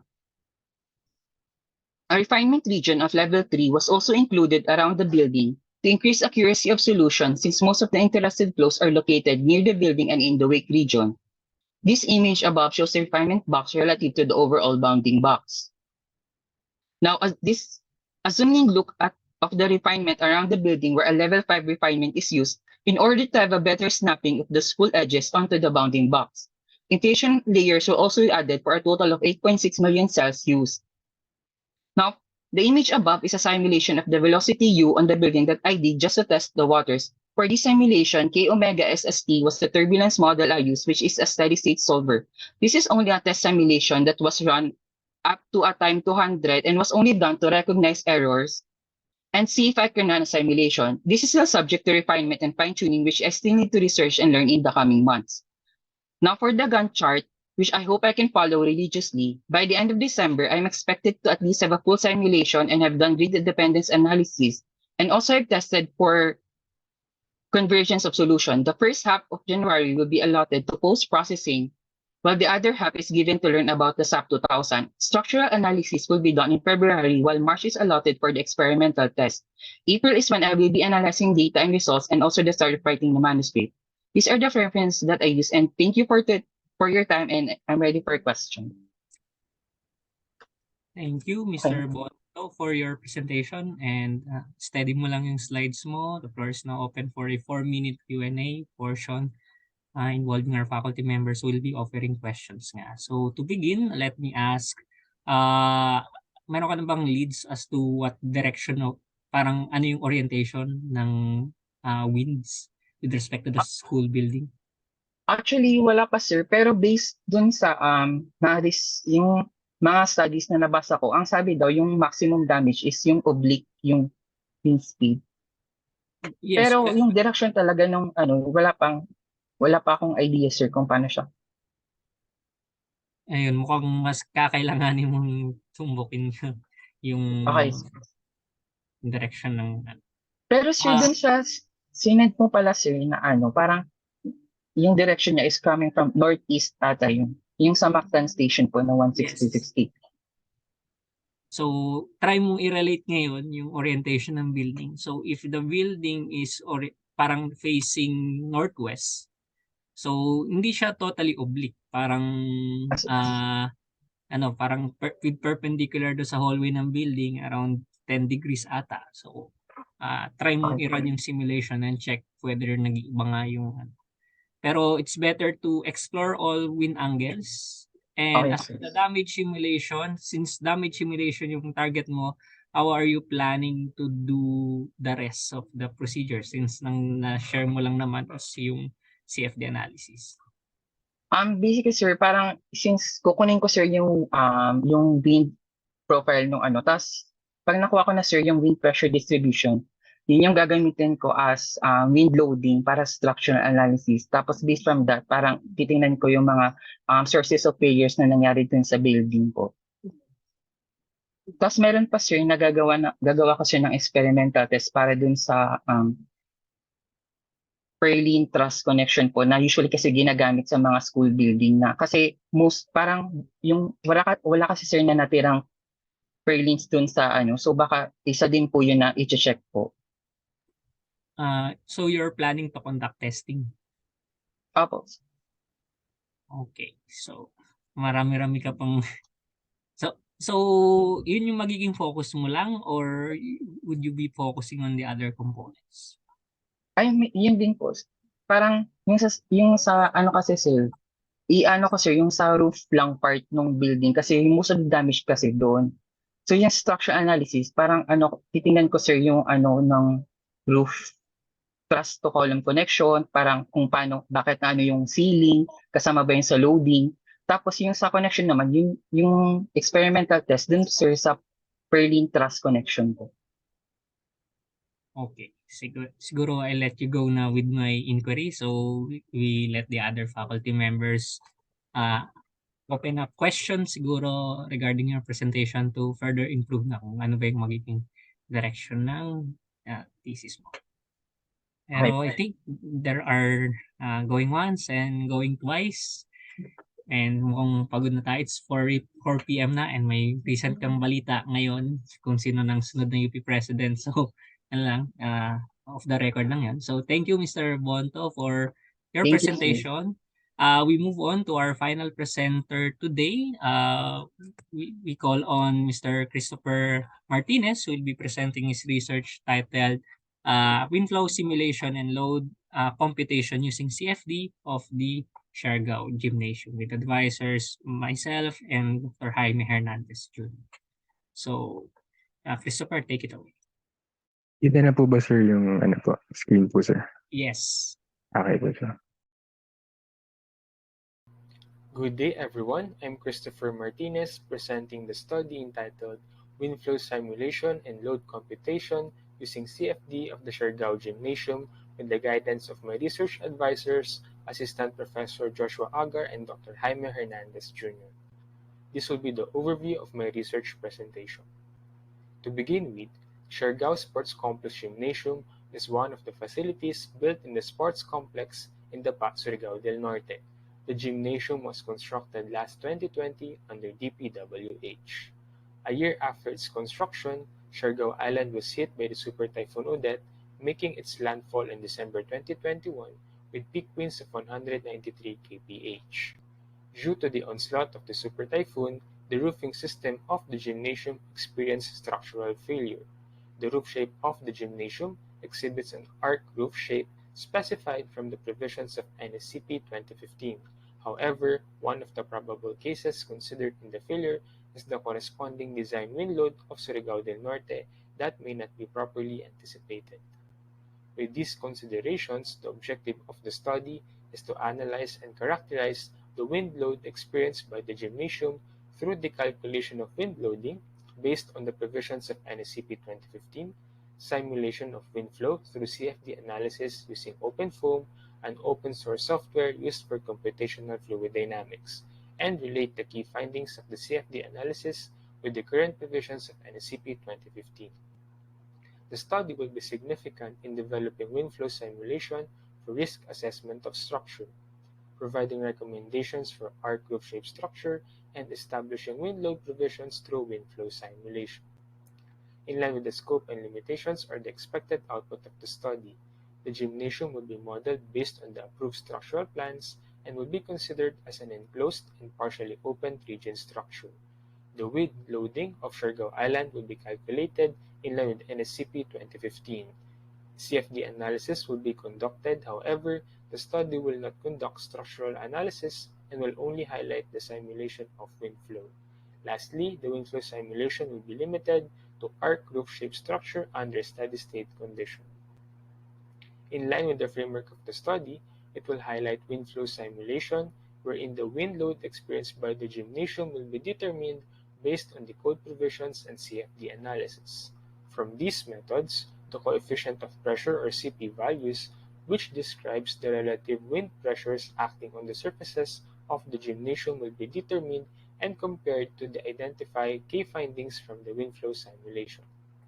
Here are the significant literatures: the video footage showing the actual scenario of the roofing system failure, the summary report conducted by ASEP, together with the approved structural plans of the gymnasium that will serve as guide in developing the 3D model through Blender, the provisions of NSCP 2015 for wind load calculation, and the aerodynamic database of Tokyo Polytechnic University will serve as validation for the CFD modeling before proceeding with the wind flow simulation and analysis. In this slide, the general outline of the study is presented. First, the modeling of the sports complex gymnasium, followed by the CFD modeling and wind calculation. CFD modeling will be ground to validation based on the TPU wind tunnel database, and once validated, the study will proceed to CFD analysis, and key findings of the study will be compared to the provisions of NSCP 2015. CFD analysis will involve 3 components, namely pre-processing, solver, and post-processing.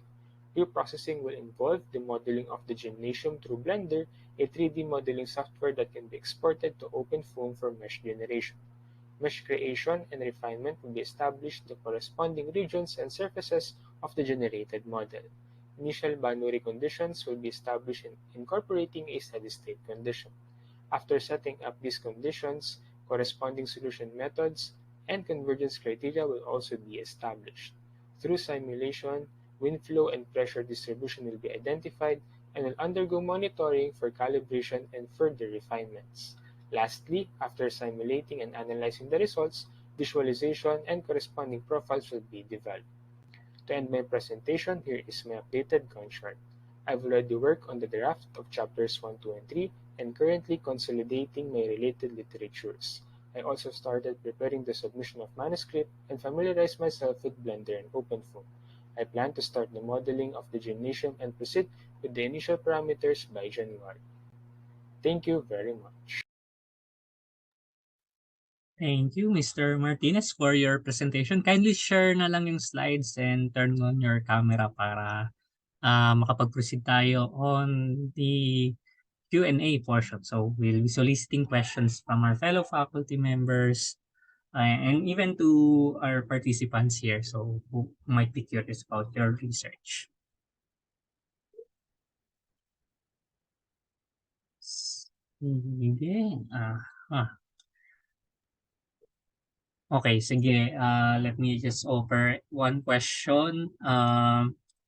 As to the direction of the winds, ano yung mga i-consider mo? Ilan yung total na simulation phases na gagawin? Sir, yung ano po, yun po ba sir yung conditions po na yung structure po would be closed and then partially enclosed po sir, and then yung parameters din po sir na possible po maka-affect po yung nearby facilities po if ever po there are facilities nearby these structures po sir. Yes. Ilang simulations in total? Kasi you are proposing a schedule and kailangan ma-project whether parang that would define kung ano yung demand mo on your scheduling, kung ano yung commitment na iaalat mo. So far po sir, hindi pa po na-consider po sir kung ilang simulations po. Pero sir, kung doon po sir maging factor po in considering po sir kung ilan po yung consider po yung magiging number of simulations po in the future po sir. Ayun, kindly include na lang sa sa updated na summary paper na I think Okay po sir. due naman sa January. So that will be yung question from my end. So hopefully may magtatanong pa from our other faculty members. Thank you po sir.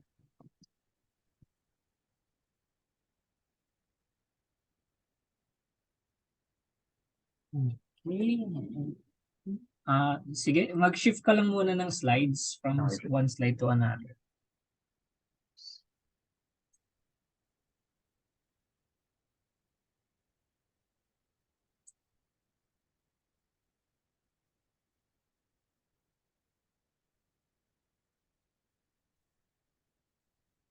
So ano yung projection mo na time of the year na makapag-produce ka ng CP values? Saan po sir? Sorry po. Kahit sa isang case lang, isang base na case. Paano sir? Ano yung projected na na time of the semester ka makakapag-produce ng simulation results? Sir, yung sa proposed po sir, hindi ko po sir kung masyado po siyang mabilis or kulang po sir yung time po sir. Pero based po sir by March or April po sir, naka-project po na proposed schedule po na meron na po sir simulation and na-process na po sir yung simulation by that time sir. Pero po, if magkakaroon po sir ng refinements po with the generated mesh po and then the model po sir, baka po ma-move po if magkakaroon pa po ng adjustments po sir. Yes, I think para makatulong din sana kay Miss Garcia Opo, if it merits nga i-synchronize niyo yung schedule siguro Sige po, para we'll take into consider din po sir. Thank you sir. Yes po, Dr. Kinay. Thank you, Mr. Martinez. Quick question. So how do you achieve a steady state condition for the problem in your validation? Sir, based po sir sa readings po and sa understanding po, yung steady state condition po sir, steady state condition po sir, will consider po that there will be no change po sir in the properties po along the generated control volume po sir. So the flow properties po will be constant po in each time step po when the simulation po will be conducted. So there will be no changes for accumulation po in the flow properties po along po the control volume po ng simulation po ng wind flow po sir. So, and you have a parang finite simulation domain, Apo sir, mag-generate din po ng mesh po. So how can you achieve that condition in a finite domain?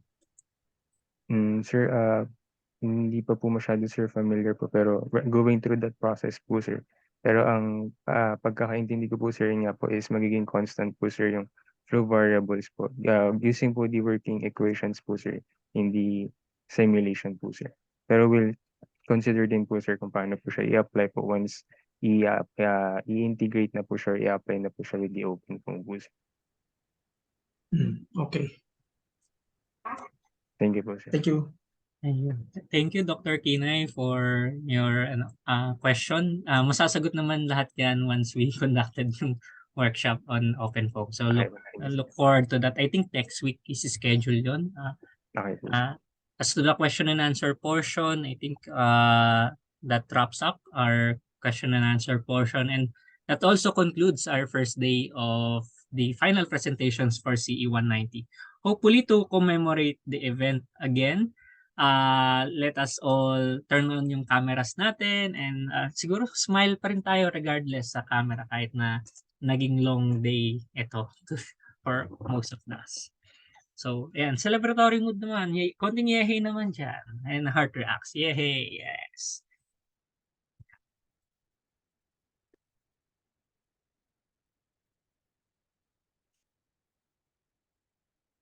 Sige.